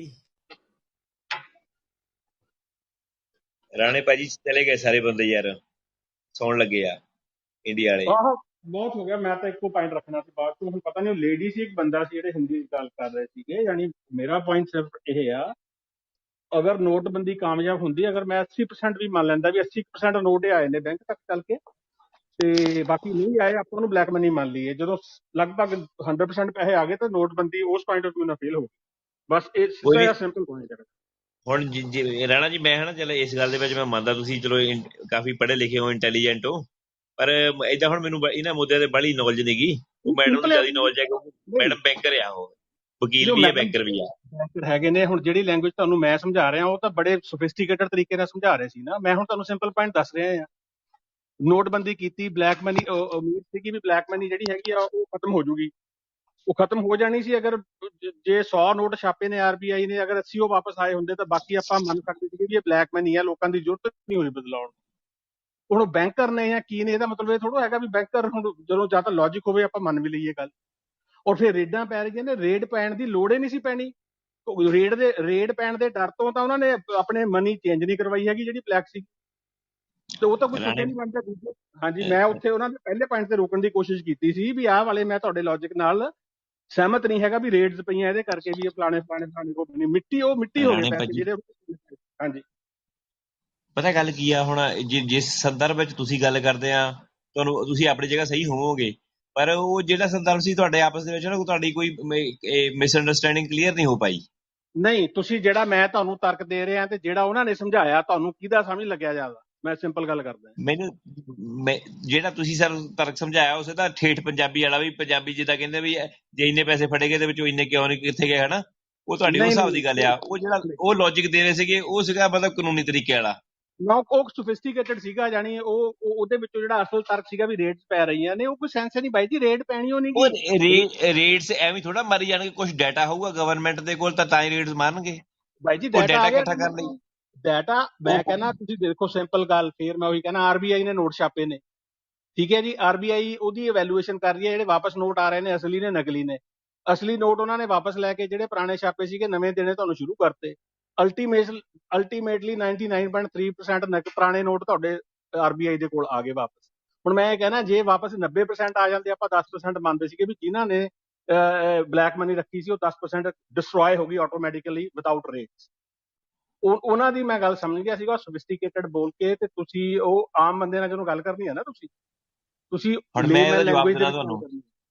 16 ਲੱਖ ਕਰੋੜ ਆਰਬੀਆਈ 16 ਲੱਖ ਕਰੋੜ ਦੇ ਨਾ ਆਰਬੀਆਈ ਦੇ ਟੋਟਲ ਨੋਟ ਆ। ਸੁਣੋ ਮੇਰੀ ਗੱਲ, 16 ਲੱਖ ਕਰੋੜ ਜਿਹੜੇ ਇੰਡੀਆ ਚੱਲ ਰਹੇ ਆ, ਤੇ ਉਹ ਟੋਟਲ ਹੈ ਨਾ 4 ਲੱਖ ਕਰੋੜ ਕਾਊਂਟਰਫੀਟ ਆਈ ਹੋਈ ਸੀਗੀ। ਨਹੀਂ ਹੋਣਗੇ ਕਾਊਂਟਰਫੀਟ ਹੋਣਗੇ, ਮੈਂ ਮੰਨਦਾ ਆ। ਕਾਊਂਟਰਫੀਟ ਚੀਜ਼ ਹੋਰ ਆ, ਆਪਾਂ ਬਲੈਕ ਮਨੀ ਦੀ ਗੱਲ ਕਰ ਰਹੇ ਹਾਂ। ਉਹ ਜਦੋਂ ਆਪਾਂ ਤੁਸੀਂ ਕਹਿੰਦੇ ਵੈਲੂਏਸ਼ਨ ਕਰਨੀ ਆ, ਉਹ 16 ਲੱਖ ਕਰੋੜ ਤੋਂ ਬਾਅਦ ਜਿੰਨੀ ਵੱਧ ਗਈ ਆ, ਉਹ ਕਿੱਦਾਂ ਕਰਨੀ ਸੀਗੀ? ਏਦਾਂ ਹੀ ਹੋਣੀ ਸੀ ਕਿ ਪਹਿਲਾਂ ਕਿ ਨੋਟ ਤਾਂ ਜਮ੍ਹਾਂ ਕਰਨੇ ਪੈਣੇ ਸੀ। ਤੁਸੀਂ ਫੇਰ ਦੇਖੋ ਉਹਨੂੰ, ਤੁਸੀਂ ਕਾਊਂਟਰਫੀਟ ਕਰੰਸੀ ਨੂੰ ਤੁਸੀਂ ਬਲੈਕ ਮਨੀ ਨਾਲ ਜੋੜੀ ਜਾਂਦੇ ਹੋ। ਬਲੈਕ ਮਨੀ ਤਾਂ ਜੈਨੂਅਲ ਮਨੀ ਹੈ ਨਾ। ਇਹਦਾ ਮਤਲਬ ਬਲੈਕ ਮਨੀ ਉਹ ਜਿਹੜੇ ਮੈਡਮ ਦਾ ਪਹਿਲਾ ਪੁਆਇੰਟ ਸੀਗਾ ਬਲੈਕ ਮਨੀ ਵਾਲਾ, ਉਹ ਵਾਲੇ ਦੇ ਨਾਲ ਮੈਂ ਸਹਿਮਤ ਨਹੀਂ ਸੀਗਾ। ਜਿਹੜੀ ਕਾਊਂਟਰਫੀਟ ਕਰੰਸੀ ਆ ਉਹਦੇ ਨਾਲ ਮੈਂ ਐਗਰੀ ਆ। ਜਿਹੜੀ ਕਾਊਂਟਰਫੀਟ ਤੁਸੀਂ ਕਰੰਸੀ ਚੈੱਕ ਕਰਨੀ ਆ, ਫਿਰ ਤਾਂ ਤੁਹਾਨੂੰ ਹਰੇਕ 30 ਚੌਥੇ ਸਾਲ ਨੋਟਬੰਦੀ ਕਰਨੀ ਪੈਣੀ ਹੈ, ਜਾਂ ਤੁਹਾਨੂੰ ਨੋਟ ਇਹੋ ਜਿਹੇ ਛਾਪਣੇ ਪੈਣੇ ਨੇ ਵੀ ਉਹਦੇ ਨਾਲ ਦਾ ਕਾਊਂਟਰਫੀਟ ਨੋਟ ਬਣੇ ਨਾ ਸਕੇ। ਰਾਣਾ ਜੀ ਮੇਰੀ ਗੱਲ ਸੁਣੋ ਜੀ, ਇੱਥੇ ਇੰਡੀਆ ਵਿੱਚ ਪਤਾ ਕੀ ਚੱਲਦਾ ਸੀਗਾ? ਸੁਣੀ ਮੇਰੀ ਗੱਲ, ਮੇਰੀ ਥੋੜੀ ਗੱਲ ਧਿਆਨ ਨਾਲ। ਇੱਥੇ ਹੈ ਨਾ ਜਦੋਂ ਇੱਕ ਬੰਦੇ ਦਾ ਖਾਤਾ ਆਧਾਰ ਕਾਰਡ ਦੇ ਨਾਲ ਨਹੀਂ ਅਟੈਚ ਸੀਗਾ ਪਹਿਲਾਂ, ਉਹ ਨਾ ਇੱਕ ਬੰਦਾ ਆਪਣੀਆਂ 20 ਕੰਪਨੀਆਂ ਹਨਾ ਕਾਗਜ਼ਾਂ 'ਚ ਖੁੱਲੀ ਫਿਰਦਾ, 20 ਖਾਤੇ ਇੱਕ ਬੰਦੇ ਦੇ ਚੱਲਦੇ ਸੀਗੇ, 20 ਕੰਪਨੀਆਂ ਦੇ। ਉਹ ਕੰਪਨੀ ਉਹਦੀ ਇੱਕ ਹੀ ਹੁੰਦੀ ਸੀਗੀ, ਉਹਦੇ 20 ਖਾਤੇ ਚੱਲਦੇ ਸੀ। ਉਹ ਟੈਕਸ ਸਲੈਬ ਸੀ ਨਾ, ਜਿਹੜੀ ਜਿੱਦਾਂ ਗਵਰਨਮੈਂਟ ਦੀ ਟੈਕਸ ਸਲੈਬ ਆ, ਜੇ ਫਰਜ਼ ਕਰ ਲਓ 10 ਲੱਖ ਨੂੰ ਹੋਰ ਟੈਕਸ ਪੈਂਦਾ, ਕਰੋੜ ਨੂੰ ਹੋਰ ਟੈਕਸ ਪੈਂਦਾ ਆ। ਉਹ ਉਹ ਹਨਾ 20 ਅਕਾਊਂਟਾਂ ਦੇ ਵਿੱਚ 20 ਕਰੋੜ ਸ਼ੋ ਕਰੀ ਜਾਂਦੇ ਸੀ। ਜੇ ਇੱਕ ਅਕਾਊਂਟ ਦੇ ਵਿੱਚ 20 ਕਰੋੜ ਸ਼ੋ ਕਰਦੇ ਸੀਗੇ ਤਾਂ ਉਹਨੂੰ ਟੈਕਸ ਜ਼ਿਆਦਾ ਪੈਂਦਾ ਸੀ। ਜੇ 20 ਅਕਾਊਂਟਾਂ 'ਚ 20 ਕਰੋੜ ਸ਼ੋ ਕਰੀ ਜਾਂਦੇ ਸੀ, ਉਹ ਸ਼ੈਲ ਕੰਪਨੀਆਂ 3 ਲੱਖ ਸੀਗੀਆਂ। ਉਹ ਜਦੋਂ ਡਿਸਟਰੋਏ ਹੋ ਗਈਆਂ ਤੇ ਉਹ ਸਾਰੇ ਬਲੈਕ ਮਨੀ ਉਹਨਾਂ ਨੂੰ ਭੱਜਣਾ ਪੈ ਗਿਆ ਵੀ ਹੁਣ ਰੱਖਣੇ ਕਿੱਥੇ ਪੈਸੇ। ਉਹ ਫਿਰ ਡਾਟਾ ਦਿਓ ਜੀ, ਜਿਹੜੀਆਂ ਸ਼ੈਲ ਕੰਪਨੀਆਂ ਕਿਹੜੀਆਂ ਡਿਸਟਰੋਏ ਹੋਈਆਂ ਨੇ ਜੀ।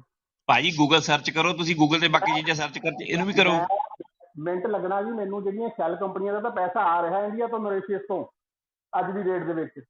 ਭਾਜੀ ਮੈਂ ਕਹਿੰਦਾ ਦੇਖੋ ਲੂਪ ਹੋਲਸ ਹੁੰਦੇ ਹਰ ਇੱਕ ਚੀਜ਼ ਦੇ ਵਿੱਚ, ਹਲੇ ਨਹੀਂ ਬੰਦ ਹੋਏ ਹੋਊਗੇ, ਮੈਂ ਮੰਨਦਾ ਆ। ਹੋ ਹੀ ਨਹੀਂ ਸਕਦੇ, ਜਾਨੀ ਉਹ ਜਿਹੜੀ ਉਹਦੇ ਨਾਲ ਬਹੁਤ ਵੱਡੇ ਨੁਕਸਾਨ ਹੋਏ ਨੇ। ਉਹ ਤਾਂ ਮੈਡਮ ਹੁਣ ਵੀ ਕਹਿ ਰਹੇ ਨੇ, ਹੁਣ ਵੀ ਨੋਟਬੰਦੀ ਦਾ ਫਾਇਦਾ ਹੋ ਰਿਹਾ। ਮੈਂ ਤਾਂ ਆਇਆ ਸੀਗਾ, ਇਨਫਾਰਮਲ ਇਕਨੋਮੀ ਖਤਮ ਹੋ ਗਈ, ਉਹਦੇ ਨਾਲ ਡਿਸਟਰੋਏ ਹੋ ਗਈ ਆਮ ਲੋਕਾਂ ਦੀ।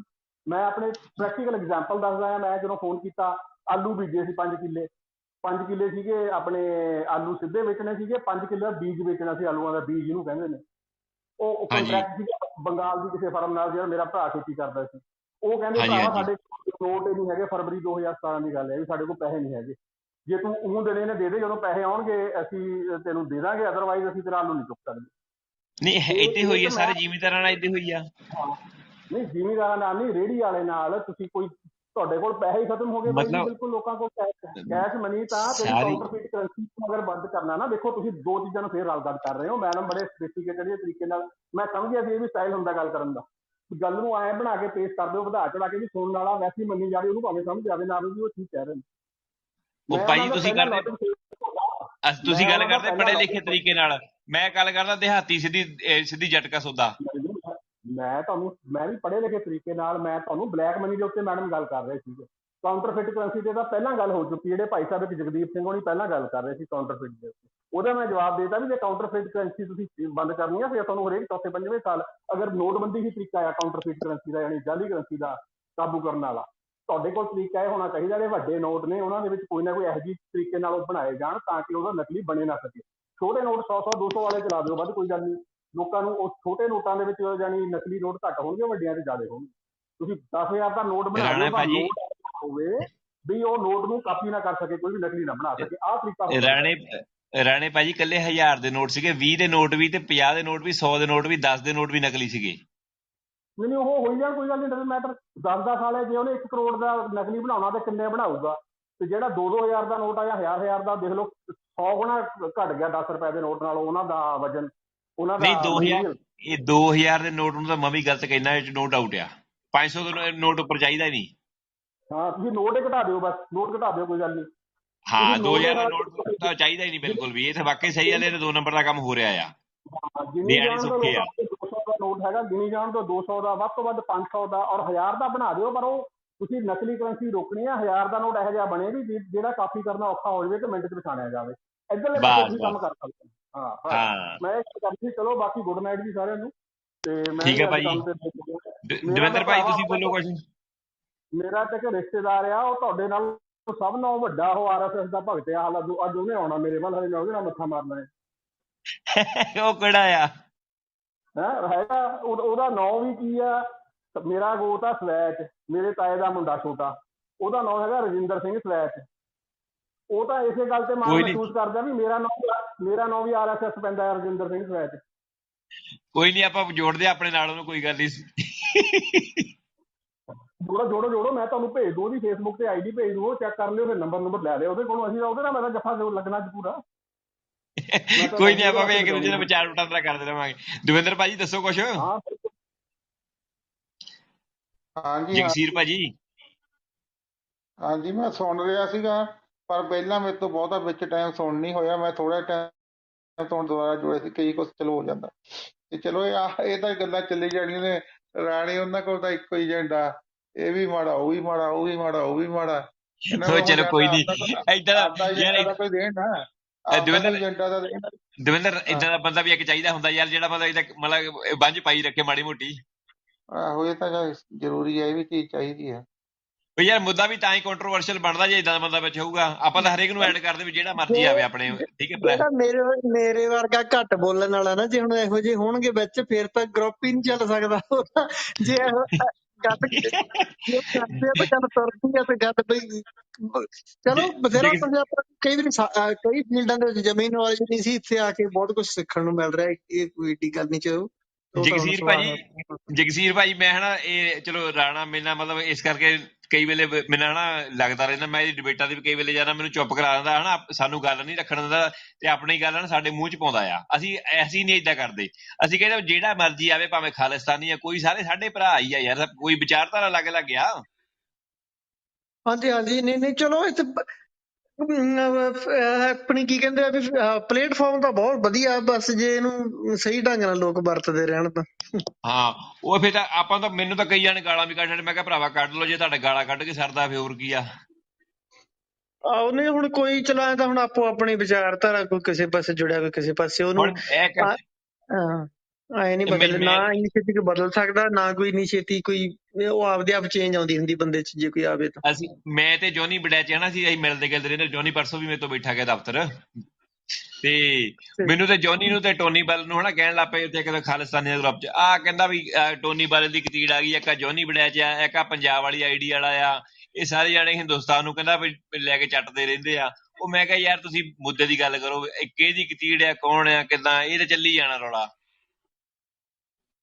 ਆਹੋ ਚਲ ਕੋਈ ਕਿਸੇ ਨਾ ਕਿਸੇ ਪਾਸੇ ਤਾਂ ਬੰਦਾ ਜੁੜਿਆ, ਕੋਈ ਗੱਲ। ਹਾਂ ਮੈਂ ਕਿਹਾ ਵੀ ਤੁਸੀਂ ਇੱਕ ਪਾਸੇ ਵਿਰੋਧ ਕਰਦੇ ਆ ਵੀ ਅਸਲੀ ਜਿਹੜੀਆਂ ਸਮੱਸਿਆਵਾਂ ਨੇ ਨਾ ਪੰਜਾਬ ਦੀਆਂ, ਉਹ ਅਸਲੀ ਸਮੱਸਿਆਵਾਂ ਵੱਲ ਨੂੰ ਕੋਈ ਨਹੀਂ ਸੋਚਦਾ ਹੈਗਾ। ਅੱਜ ਜਾਂਦੀ ਸਵੇਰੇ ਦੀ ਗੱਲ ਹੈ, ਇੱਕ ਹੋਰ ਗਰੁੱਪ ਜੋ ਕਹਿੰਦਾ ਵੀ 20 ਕੋਈ ਕੰਮ ਕਰਨਾ ਸੀ, ਮਿਸਤਰੀ ਲਾ ਲਿਆ, ਕਹਿੰਦਾ 20,000 ਮਿਸਤਰੀ ਕਹਿੰਦਾ ਹੋ ਜਾਊਗਾ, ਉਹਦੇ ਲੱਗਾ 40,000, ਮਤਲਬ ਕਿ ਵਿੱਚ ਵਿਚਾਲੇ ਅੜਕ ਗਿਆ ਕੰਮ। ਹੁਣ ਪੈਸੇ ਖਰਚਣ ਨੂੰ ਨਹੀਂ, ਮਤਲਬ ਵਿਚਾਲੇ ਹੀ ਅੜਕ ਕੀਤਾ, ਕਰਾਇਆ ਵੀ ਉਹ ਖੱਤੇ ਪੈ ਗਿਆ।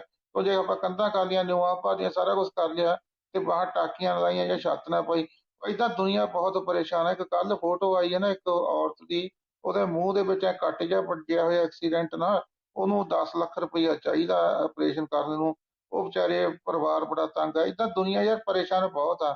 ਉਹ ਅਸਲੀ ਮੁੱਦੇ ਇਹ ਨੇ, ਐਵੇਂ ਦੁਨੀਆ ਚੱਕੀ ਜਾਂਦੀ ਆ ਨਾ, ਹੋਰ ਹੀ ਮਸਲੇ ਕੋਈ ਮਸਲਾ ਚੱਕੀ ਫਿਰੀ ਜਾਂਦਾ।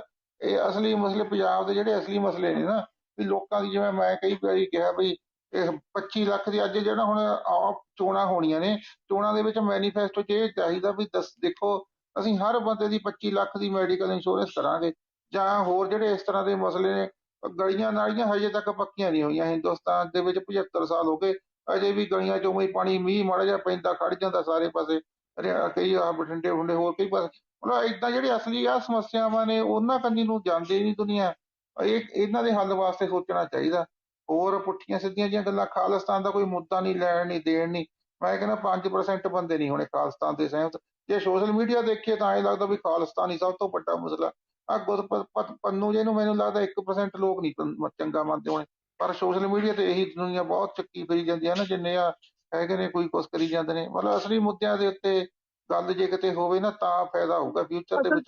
ਜਿਹੜਾ ਕੋਈ ਇਸ ਤਰ੍ਹਾਂ ਦੀ ਧੈਰਾ ਰਾਜ ਤਾਂ ਉਹਨੇ ਕਰਨਾ ਹੀ ਆ, ਉਹਨੂੰ ਆਪਦਾ ਪ੍ਰੋਗਰਾਮ ਤਾਂ ਦੇਣਾ ਚਾਹੀਦਾ ਵੀ ਆਹ ਸਾਡਾ ਪ੍ਰੋਗਰਾਮ ਹੋ, ਤੇ ਆਹ ਸਾਡਾ ਪ੍ਰੋਗਰਾਮ ਕੋਈ ਵੀ ਹੈ ਨਹੀਂ। ਤੁਸੀਂ ਉਦਾਂ ਹੀ ਠੀਕ ਆ, ਸਾਡਾ ਆਹ ਹੋ ਗਿਆ, ਹੋਇਆ, ਮੈਂ ਮੰਨਦੇ ਆ ਚਲੋ ਜੇ ਮਤਲਬ ਕਿਸੇ ਨਾਲ ਹੋਇਆ ਪਰ ਹੋ ਗਿਆ, ਪਰ ਅਗਲਾ ਜਿਹੜਾ ਜਿਹਦੇ ਬੇਸ ਤੇ ਤੁਸੀਂ ਅੱਗੇ ਤੁਰਨਾ, ਉਹ ਤਾਂ ਪ੍ਰੋਗਰਾਮ ਤਾਂ ਪ੍ਰੋਪਰ ਹੋਵੇ ਨਾ। ਤੇ ਜਦੋਂ ਤੁਸੀਂ ਗੱਲਾਂ ਕਈ ਵਾਰੀ ਫਨੀ ਜਿਹੀਆਂ ਲੱਗਦੀਆਂ, ਫਿਰ ਉੱਥੇ ਬੰਦਾ ਕਹਿੰਦਾ ਕਿ ਯਾਰ ਇਹ ਤਾਂ ਉਹੀ ਹੈਗਾ। ਜਿਹੜਾ ਹੋਇਆ ਸੀ ਹੁਣ ਸਾਰੇ ਕਰਨ ਲੱਗ ਜਾਂਦੇ ਆ 84 ਚ। ਉਹ ਕਾਂਗਰਸ ਨੂੰ ਤਾਂ ਯਾਰ ਸਾਰੇ ਪੰਜਾਬ ਦੇ ਵਿੱਚ ਤਾਂ ਫਿਰ ਕਾਂਗਰਸ ਦੀ ਸਰਕਾਰ ਬਣਾਈ ਰੱਖੀ ਆ, ਉਦੋਂ ਪਿੱਛੋਂ 8 ਸਾਲ ਪਿੱਛੋਂ 92 ਚ ਕਾਂਗਰਸ ਦੀ ਸਰਕਾਰ ਬਣਾਤੀ। ਮਤਲਬ ਸੁਚੇਤ ਤਾਂ ਹੈ ਨਹੀਂ, ਉਧਰ ਨੂੰ ਤਾਂ ਕਰਦੇ ਨਹੀਂ। ਆ ਜਿੰਨੇ ਪੰਜਾਬ ਦੇ ਆ ਖਾਲਿਸਤਾਨੀਆਂ ਨੇ, ਸਾਰੇ ਕਾਂਗਰਸ ਨੂੰ ਵੋਟਾਂ ਪਾਉਂਦੇ ਨੇ। ਮਤਲਬ ਏਦਾਂ ਹੀ ਇਹ ਸਭ ਡਰਾਮੇਬਾਜ਼ੀ ਹੈ, ਹੋਰ ਕੀ ਆ। ਕੋਈ ਅਸਲੀ ਮੁੱਦਾ ਨਹੀਂ ਹੈਗਾ, ਅਸਲੀ ਰਿਅਲਟੀ ਦੇ ਵਿੱਚ ਕੁਝ ਨਹੀਂ ਹੈਗੀ ਇਹ ਗੱਲ। ਸਭ ਐਵੇਂ ਪੋਲੀਟੀਕਲ ਏਜੰਡੇ ਨੇ। ਦਵਿੰਦਰ ਹਨਾ ਉਹ ਗਰੁੱਪ, ਇਸ ਤੋਂ ਪਹਿਲਾਂ ਇੱਕ ਗਰੁੱਪ ਜਿਹੜਾ ਚੱਲਦਾ ਸੀ ਨਾ, ਜਿਹਦੇ ਵਿੱਚ ਆਪਾਂ ਪਹਿਲਾਂ ਸੀਗੇ, ਉਹਦੇ ਵਿੱਚ ਮੁੱਦਾ ਪਤਾ ਕੀ ਚੱਲਿਆ, ਕਹਿੰਦੇ ਵੀ ਤੁਸੀਂ ਇੰਦਰਾ ਗਾਂਧੀ ਨੂੰ ਗਾਲਾਂ ਕੱਢੋ। ਉਹ ਜਿੰਨੇ ਵੀ ਆਪਣੇ ਹਿੰਦੂ ਭਾਈਚਾਰੇ ਵਾਲੇ ਬੰਦੇ ਬੈਠੇ ਸੀਗੇ, ਉਹਨਾਂ ਸਾਰਿਆਂ ਨੇ ਗਾਲਾਂ ਕੱਢਤੀਆਂ। ਹੁਣ ਇਹ ਕਹਿੰਦੇ ਵੀ ਤੁਸੀਂ ਬਿਆਨ ਸਿੰਘ ਨੂੰ ਗਾਲਾਂ ਕੱਢੋ, ਜਾਂ ਉਹ ਕਹਿੰਦਾ ਉਹ ਤਾਂ ਹਿੰਦੂ ਹੈ, ਉਹ ਤਾਂ ਸਿੱਖ ਹੈ ਹੀ ਨਹੀਂ, ਉਹ ਤਾਂ ਕੇਸਾਧਾਰੀ ਹਿੰਦੂ ਆ ਜੀ, ਉਹਨੂੰ ਹੀ ਸਿੱਖ ਹੀ ਨਹੀਂ ਮੰਨਦੇ। ਇਹ ਕਹਿੰਦੇ ਵੀ ਅਸੀਂ ਕਦੋਂ ਇੰਦਰਾ ਗਾਂਧੀ ਨੂੰ ਆਪਣਾ ਹਿੰਦੂ ਮੰਨਦੇ ਆ, ਜਾਂ ਰਾਹੁਲ ਗਾਂਧੀ ਨੂੰ ਹਿੰਦੂ ਮੰਨਦੇ ਆ। ਤੇ ਉਦੋਂ ਬਾਅਦ ਗੱਲ ਤਾਂ ਸੁਣਿਓ, ਉਹ ਪਤਾ ਕੀ ਕਹਿੰਦੇ ਯਾਰ ਇਹ ਤਾਂ ਕਹਿੰਦਾ ਵੀ ਸਾਡੇ ਨਾਲ ਧੱਕਾ ਹੋਇਆ ਹਿੰਦੂਆਂ ਨੇ ਕੀਤਾ। ਉਹ ਕਹਿੰਦਾ ਵੀ ਅਸੀਂ ਨਹੀਂ ਮੰਨਦੇ ਵੀ ਹਿੰਦੂਆਂ ਨੇ ਕੀਤਾ ਵਾ, ਬਈ ਅਸੀਂ ਨਹੀਂ ਮੰਨਦੇ ਵੀ ਅਸੀਂ ਤਾਂ ਕਹਿੰਦੇ ਕੀਤਾ ਨੀਗਾ, ਠੀਕ ਹੈ ਕਿ ਨਹੀਂ, ਵੀ ਤੁਸੀਂ ਸਾਨੂੰ ਟਾਰਗੇਟ ਕਰੀ ਜਾਂਦੇ ਆ। ਮੈਂ ਫਿਰ ਉਹਦੇ ਵਿੱਚ ਬੋਲ ਪਿਆ, ਮੈਂ ਕਿਹਾ ਯਾਰ ਦੇਖੋ, ਉਹ ਕਹਿੰਦਾ ਵੀ ਸਾਡੀ ਪੰਜਾਬ ਦੇ ਵਿੱਚ ਸਭ ਤੋਂ ਵੱਧ ਆਬਾਦੀ ਸਾਡੀ ਸਿੱਖਾਂ ਦੀ ਆ। ਮੈਂ ਕਿਹਾ ਹੁਣ ਤੁਸੀਂ ਆਪਣੀ ਆਬਾਦੀ ਦੀ ਗੱਲ ਕੀਤੀ, ਹੁਣ ਮੇਰੇ ਕੋਲ ਜਵਾਬ ਲੈ ਲਈਓ। ਮੈਂ ਕਿਹਾ ਵੀ ਤੁਹਾਡੀ ਸਭ ਤੋਂ ਵੱਧ ਆਬਾਦੀ ਆ, ਮੈਂ ਕਿਹਾ ਤੁਹਾਡੀ ਕੌਮ ਸਾਰੀ, ਮੈਂ ਕਿਹਾ ਕਾਂਗਰਸ ਦੀਆਂ ਜੁੱਤੀਆਂ ਚੱਟਦੀ ਸਰਕਾਰ ਬਣਾਉਂਦੀ ਆ। ਅੱਜ ਤੋਂ ਮੈਂ ਕਿਹਾ 84 ਤੋਂ ਲੈ ਕੇ ਅੱਜ ਤੱਕ ਸਰਕਾਰ ਬਣ ਰਹੀ ਤੁਹਾਡੀ। ਮੈਂ ਕਿਹਾ ਤੁਸੀਂ ਸਹੀ ਕਹਿੰਦੇ ਵੀ ਹਿੰਦੂਆਂ ਦੀ ਸਰਕਾਰ ਨੇ ਧੱਕਾ ਕੀਤਾ। ਮੈਂ ਕਿਹਾ ਦਿਓ ਜਵਾਬ। ਫਿਰ ਸਾਰੇ ਚੁੱਪ ਕਰ ਗਏ। ਏਦਾਂ ਹੀ ਆ, ਸਭ ਪਖੰਡ ਜ਼ਿਆਦਾ ਹੀ ਆ, ਸੱਚਾਈ ਘੱਟ ਆ। ਉਹ ਯਾਰ ਬਸ ਮੈਂ ਹਨਾ ਚਲੋ ਦਵਿੰਦਰ ਭਾਈ ਇੱਕ ਗੱਲ ਵੇਖ ਰਹੀ ਹੈ, ਬੰਦੇ ਆਪਣੇ ISI ਦੁਆਰਾ ਵਰਤ ਹੋ ਰਹੇ, ਜੋ ਏਜੰਡਾ ਚਲਾ ਰਹੇ ਆ, ਬਸ ਹਿੰਦੂਆਂ ਨੂੰ ਮਾੜਾ ਕਹੀ ਜਾਓ, ਜਿਹੜੀ ਕ੍ਰਿਸਚਨ ਮਿਸ਼ਨਰੀਆਂ ਕਰੀ ਜਾਂਦੀਆਂ, ਧੋਖਾ ਕਰੀ ਜਾਂਦੀਆਂ ਵਾ। ਹੁਣ ਭਾਜੀ ਜਗਸੀਰ ਭਾਜੀ, ਇਹ ਮਲੇਰਕੋਟਲੇ ਵਿੱਚ 26 ਜੱਟ ਸਿੱਖ ਪਰਿਵਾਰਾਂ ਦੀਆਂ ਕੁੜੀਆਂ ਨੇ ਹਨਾ ਮੁਸਲਮਾਨ ਲਵ ਜਿਹਾਦ ਕਰਕੇ ਲੈ ਗਏ। ਉਸ ਮੁੱਦੇ ਤੇ ਕਿਸੇ ਨੇ ਨਹੀਂ ਬੋਲਣਾ। ਉਹ ਤਾਂ ਕਹਿੰਦੇ ਜੀ ਉਹਦਾ ਫੇਰ ਹੋ ਗਿਆ। ਨਨਕਾਣਾ ਸਾਹਿਬ ਹੋਈ ਘਟਨਾ ਕਿ ਕਿੰਨੇ ਕਦੋਂ ਬਦਲਦੇ ਸੀ। ਹੁਣ ਦੇਖ ਲਓ ਰਾਜਸਥਾਨ ਦੇ ਵਿੱਚ ਅੱਜ ਇੱਕ ਵੀਡੀਓ ਚੱਲ ਰਹੀ ਹੈ, ਰਾਜਸਥਾਨ ਨਹੀਂ ਉਧਰ ਅਫਗਾਨਿਸਤਾਨ ਚੋਂ ਦੀ 20 ਪਰਿਵਾਰ ਰਹਿ ਗਏ ਸਿਰਫ। ਕਿੰਨਾ ਉੱਥੇ ਸਿੱਖਾਂ ਦਾ, ਕਿੰਨੇ ਸਿੱਖ ਸੀਗੇ, ਬਹੁਤ ਸੀਗੇ ਪਹਿਲੇ ਸਮੇਂ ਦੇ ਵਿੱਚ। ਕੋਈ ਕਿਸੇ ਨੂੰ ਹੈ ਨਹੀਂ ਉਹਦਾ, ਬਸ ਐਵੇਂ ਪੋਲੀਟੀਕਲ ਰਾਜਨੀਤੀ ਇੱਥੇ ਚੱਲ ਰਹੀ ਹੈ ਪੰਜਾਬ ਦੇ ਵਿੱਚ। ਹੋਰ ਕੀ ਆ, ਉਹ ਰਾਜਨੀਤਿਕ ਪਿੱਛੇ ਚੱਲ ਰਹੀਆਂ ਨੇ ਸਾਰੀਆਂ ਗੱਲਾਂ। ਨਹੀਂ ਤਾਂ ਹੁਣ ਸਭ ਤੋਂ ਵੱਧ ਸੀਰੀਅਸ ਇਸ਼ੂ ਪਾਕਿਸਤਾਨ ਔਰ ਅਫਗਾਨਿਸਤਾਨ ਦੇ ਵਿੱਚ ਸਿੱਖਾਂ ਦੀ ਨਸਲ ਕੁਸ਼ੀ ਸੱਚਾਈ ਆ, ਮਤਲਬ ਹੋਈ ਆ। ਉਹ ਜਿੱਥੇ ਸੱਚੀ ਹੋਈ ਆ ਗੱਲ, ਉੱਥੇ ਕੋਈ ਗੱਲ ਨਹੀਂ ਕਰਦਾ। ਜਿੱਥੇ ਇੱਥੇ ਪੋਲੀਟੀਕਲ ਲੜਾਈਆਂ ਹੋਈਆਂ ਵੱਧ ਗਈਆਂ, ਚਲੋ ਠੀਕ ਆ, ਹੋਈਆਂ ਬਹੁਤ ਆ, ਇੱਥੇ ਵੀ ਬਹੁਤ ਖੂਨ ਖਰਾਬਾ ਹੋ ਗਿਆ, ਬੜਾ ਨੁਕਸਾਨ ਹੋ ਗਿਆ, ਇਹ ਵੀ ਗੱਲ ਕਰ ਲੈਣ। ਪਰ ਇਹ ਗੱਲ ਨੂੰ 100%, ਉਹ ਗੱਲ ਨੂੰ 0% ਤੇ ਰੱਖੀ ਬੈਠੇ ਆ। ਮਤਲਬ ਅਸਲੀਅਤ ਨਹੀਂ ਹੈਗੀ ਇਹਨਾਂ ਚੀਜ਼ਾਂ ਦੇ ਵਿੱਚ। ਦਵਿੰਦਰ ਇਹ ਹਨਾ ਦੇਖੋ, ਹਾਂਜੀ ਗੱਲ ਦੱਸਿਓ ਕਿ ਨਾ ਕੋਈ ਸਮਾਣੇ ਬਾਰੇ ਗੱਲ ਵਿੱਚ ਚੱਲੀ ਸੀ, ਕੋਈ ਸਮਾਣੇ, ਕੋਈ ਉਹਦੇ ਵੱਲ ਧਿਆਨ ਦੇਣ ਦੀ ਲੋੜ ਆ। ਸਮਾਣੇ ਕੀ ਸੀ ਉਹ ਇਸ਼ੂ? ਭਾਜੀ ਸਮਾਣੇ ਦੇ ਵਿੱਚ ਨਾ ਇਹ ਗਊਸ਼ਾਲਾ ਸੀਗੀ, ਤੇ ਅੱਛਾ ਉੱਥੇ ਮੰਦਿਰ ਸੀਗਾ। ਮੰਦਿਰ ਦੇ ਵਿੱਚ ਸ਼ਿਵਲਿੰਗ ਰੱਖਣ ਗਏ ਸੀਗੇ ਆਪਣੇ ਕੋਈ ਹਿੰਦੂ ਵੀਰ, ਤੇ ਉਹ ਅੱਛਾ ਕਿਸਾਨ ਜਥੇਬੰਦੀਆਂ ਨੇ ਉਹਨਾਂ ਦਾ ਵਿਰੋਧ ਕੀਤਾ ਤੇ ਉਹ ਭਜਾਤੇ ਉੱਥੋਂ ਦਬ ਕੇ ਮਾਰ ਕੇ। ਅੱਛਾ ਤੇ ਉਹ ਕਹਿੰਦੇ ਵੀ ਇਹ ਕੰਮ ਮਾੜਾ ਆ, ਵੀ ਇਹ ਤਾਂ ਮਤਲਬ ਕਿਸਾਨੀ ਮੁੱਦੇ ਨੂੰ ਹਿੰਦੂ ਸਿੱਖਾਂ ਵਾਲਾ ਮੁੱਦਾ ਬਣਾਈ ਜਾਂਦੇ ਆ, ਫਿਰ ਕੰਮ ਖਰਾਬ ਹੋਊਗਾ ਗਾਂ ਆਉਣ ਵਾਲੇ ਟਾਈਮ 'ਚ। ਅੱਛਾ ਅੱਛਾ ਅੱਛਾ ਕਿਸਾਨੀ ਮੁੱਦੇ ਦਾ, ਇਹ ਮੁੱਦੇ ਨਾਲ ਤਾਂ ਕੋਈ ਲੈਣ ਦੇਣ ਨਹੀਂ ਹੈ ਨਾ, ਧਾਰਮਿਕ ਮੁੱਦੇ ਨਾਲ ਵੀ। ਇਹ ਤਾਂ ਬਿਲਕੁਲ ਧਾਰਮਿਕ ਗੱਲ ਆ, ਇਹ ਤਾਂ ਧਾਰਮਿਕ ਹੱਕ ਬਣਦਾ ਹੈ ਨਾ। ਇਹ ਤਾਂ ਮੇਰੇ ਉੱਥੇ ਚਾਹੀਦਾ ਵੀ ਜਿੱਦਾਂ BJP ਜਾਂ ਤੁਸੀਂ ਜਿਹੜੇ ਕੋਈ ਬੰਦੇ ਕੰਮ ਕਰਦੇ ਹੋ, ਉਹਦਾ ਸਟੈਂਡ ਲੈਣਾ ਚਾਹੀਦਾ। ਜਿੱਥੇ ਯਾਰ 100% ਆਪਾਂ ਸਹੀ ਆ, ਉੱਥੇ ਸਟੈਂਡ ਲਓ ਤਾਂ ਆਪਾਂ ਨੂੰ ਸਪੋਰਟ ਕਹਾਂ ਮਿਲ ਜਾਂਦੀ ਆ। ਬਾਅਦ 'ਚ ਥੋੜਾ ਟਾਈਮ ਲੱਗ ਜਾਂਦਾ ਹੁੰਦਾ, ਪਰ ਉੱਥੇ ਗੱਲ ਕਰਦੇ ਨਾ, ਉੱਥੇ ਜ਼ਰੂਰ ਹੀ। ਕਿਉਂਕਿ ਜੇ ਇੱਦਾਂ ਨਹੀਂ ਸਟੈਂਡ ਲੈਂਦੇ, ਫਿਰ ਉਹ ਹੋਰ ਇਹੋ ਜਿਹੀ ਜਨਤਾ ਅੱਗੇ ਬਣ ਜਾਂਦੀ। ਬਿਲਕੁਲ ਹੀ ਨਜਾਇਜ਼ ਤੇ ਬਿਲਕੁਲ ਹੀ ਗਲਤ ਕਰ ਰਹੇ ਆ। ਉਹਨਾਂ ਨੂੰ ਕਿਸੇ ਨੇ ਸਪੋਰਟ ਨਹੀਂ ਕਰਨੀ ਉੱਥੇ। ਠੀਕ ਆ ਵੀ ਉਸ ਟਾਈਮ ਦੇ ਵਾਸਤੇ ਉਹਨਾਂ ਨੂੰ ਸਪੋਰਟ ਮਿਲ ਗਈ, ਉਹ ਲੋਕਲ ਆਏ ਦੁਆਲੇ ਹੋ। ਪਰ ਲੌਂਗ ਟਾਈਮ ਜਦੋਂ ਥੋੜੀ ਜਿਹੀ ਗੱਲ ਚੱਲੂਗੀ ਵੀ ਇਹ ਤਾਂ ਬਿਲਕੁਲ ਗਲਤ ਗੱਲ ਆ, ਉੱਥੇ ਤੁਸੀਂ ਨਾ ਸਟੈਂਡ ਲੈਣਾ ਚਾਹੀਦਾ। ਗਊਸ਼ਾਲਾ ਦੀ ਜ਼ਮੀਨ ਐਕਵਾਇਰ ਕਰਾ ਕੇ ਮਸੀਤ ਬਣਾ ਦਿਓ ਪੰਜਾਬ ਦੇ ਵਿੱਚ, ਤੇ ਕਿਸੇ ਨੇ ਵਿਰੋਧ ਨਹੀਂ ਕਰਨਾ ਕਿਸੇ ਕਿਸਾਨ ਜਥੇਬੰਦੀ ਨੇ। ਦਵਿੰਦਰ ਮੇਰੇ ਪਿੰਡ ਦੇ ਵਿੱਚ ਹਨਾ 5 ਗੁਰਦੁਆਰੇ ਸੀਗੇ। ਮੁੱਦਾ ਪਿੰਡ ਆ ਮੇਰਾ, ਜਲੰਧਰ ਰੋਡ ਤੇ। ਅੱਛਾ ਤੇ ਉਹ 5 ਗੁਰਦੁਆਰਿਆਂ ਵਿੱਚੋਂ 3 ਦੇ ਮਸੀਤਾਂ ਬਣ ਗਈਆਂ। ਹੁਣ ਦੇਖ ਲਾ। ਮੈਨੂੰ ਤਾਂ ਯਾਰ ਇਹ ਗੱਲਾਂ ਤੋਂ ਐਂ ਲੱਗਦਾ ਹੁੰਦਾ ਵੀ ਇਹ ਕਿਵੇਂ ਹੋ ਸਕਦਾ। ਮੈਨੂੰ ਤਾਂ ਇਹ ਸਮਝ ਨਹੀਂ ਆਉਂਦੀ ਵੀ ਇਹ ਗੱਲ ਸੱਚਾਈ ਹੈ, ਏਦਾਂ ਕਿਵੇਂ ਹੋ ਸਕਦਾ। ਮੈਂ ਤੈਨੂੰ ਫੋਟੋਆਂ ਖਿੱਚ ਕੇ ਭੇਜ ਦੂੰਗਾ, ਜਾ ਕੇ ਪਿੰਡ ਜਾ ਕੇ। ਨਹੀਂ ਫਿਰ ਉਹ ਕਿਵੇਂ ਚੱਕਰ ਕੀ ਚੱਲਿਆ ਵੀ ਇਹ ਉਹ ਵੀ ਉੱਥੇ ਚੱਕਰ ਆ ਜਿਹੜੇ ਸਰਮਾਏਦਾਰ ਜ਼ਿਮੀਂਦਾਰ ਆ, ਉਹ ਸਭ ਚਲੇ ਗਏ ਕੈਨੇਡਾ, ਅਮਰੀਕਾ, ਇੰਗਲੈਂਡ। ਅੱਛਾ ਤੇ ਗਰੀਬ ਜ਼ਿਮੀਂਦਾਰ ਰਹਿ ਗਏ ਆ, ਉਹਨਾਂ ਦਾ ਵਿਚਾਰਾ ਪੇਸ਼ ਨਹੀਂ ਜਾਂਦੀ। ਤੇ ਜਿਹੜੇ ਬਾਕੀ ਉੱਥੇ ਭਈਏ ਬਹੁਤ ਆ ਗਏ ਮੁਸਲਮਾਨ। ਤੇ ਇਸ ਵੇਲੇ 300 ਭਈਆ ਰਹਿ ਰਿਹਾ ਮੁੱਦਾਂ ਦੇ ਵਿੱਚ, 300 ਭਈਆ ਮੁਸਲਮਾਨ, ਜਿਨ੍ਹਾਂ ਨੇ ਸਾਰੀ ਜ਼ਿਮੀਂਦਾਰੀ ਜ਼ਮੀਨ ਠੇਕੇ ਤੇ ਲਈ ਹੋਈ ਆ। ਡੈਮੋਗ੍ਰਾਫੀ ਚੇਂਜ ਹੋ ਰਹੀ ਹੈ ਇੱਥੇ, ਉਸ ਮੁੱਦੇ ਤੇ ਕੋਈ ਗੱਲ ਨਹੀਂ ਕਰਦਾ। ਮੈਂ ਇਹਨਾਂ ਨੂੰ ਜਗਾਉਣਾ। ਫਿਰ ਸਾਨੂੰ ਕਹਿੰਦੇ ਯਾਰ ਤੁਸੀਂ ਹਿੰਦੂ, ਕਹਿੰਦਾ ਯਾਰ ਕੱਟੜ ਗੱਲਾਂ ਕਰਦੇ ਆ, ਜੋ ਧਰਮ ਦੀ ਰਾਜਨੀਤੀ ਕਰਦੇ ਆ। ਮੈਂ ਕਿਹਾ ਇੱਕ ਪਾਸੇ ਤੁਸੀਂ ਕਹਿੰਦੇ ਆ ਵੀ ਰਾਜ ਬਿਨਾਂ ਨਾ ਧਰਮ ਚੱਲੇ ਹੈ, ਧਰਮ ਬਿਨਾਂ ਸਭ ਦਲੇ ਮਲੇ ਹੈ। ਤੇ ਮੈਂ ਕਿਹਾ ਜੇ ਅਸੀਂ ਧਰਮ ਦੀ ਗੱਲ ਕਰ ਲਈਏ ਫਿਰ ਅਸੀਂ ਕੱਟੜਵਾਦੀ ਹੋ ਗਏ।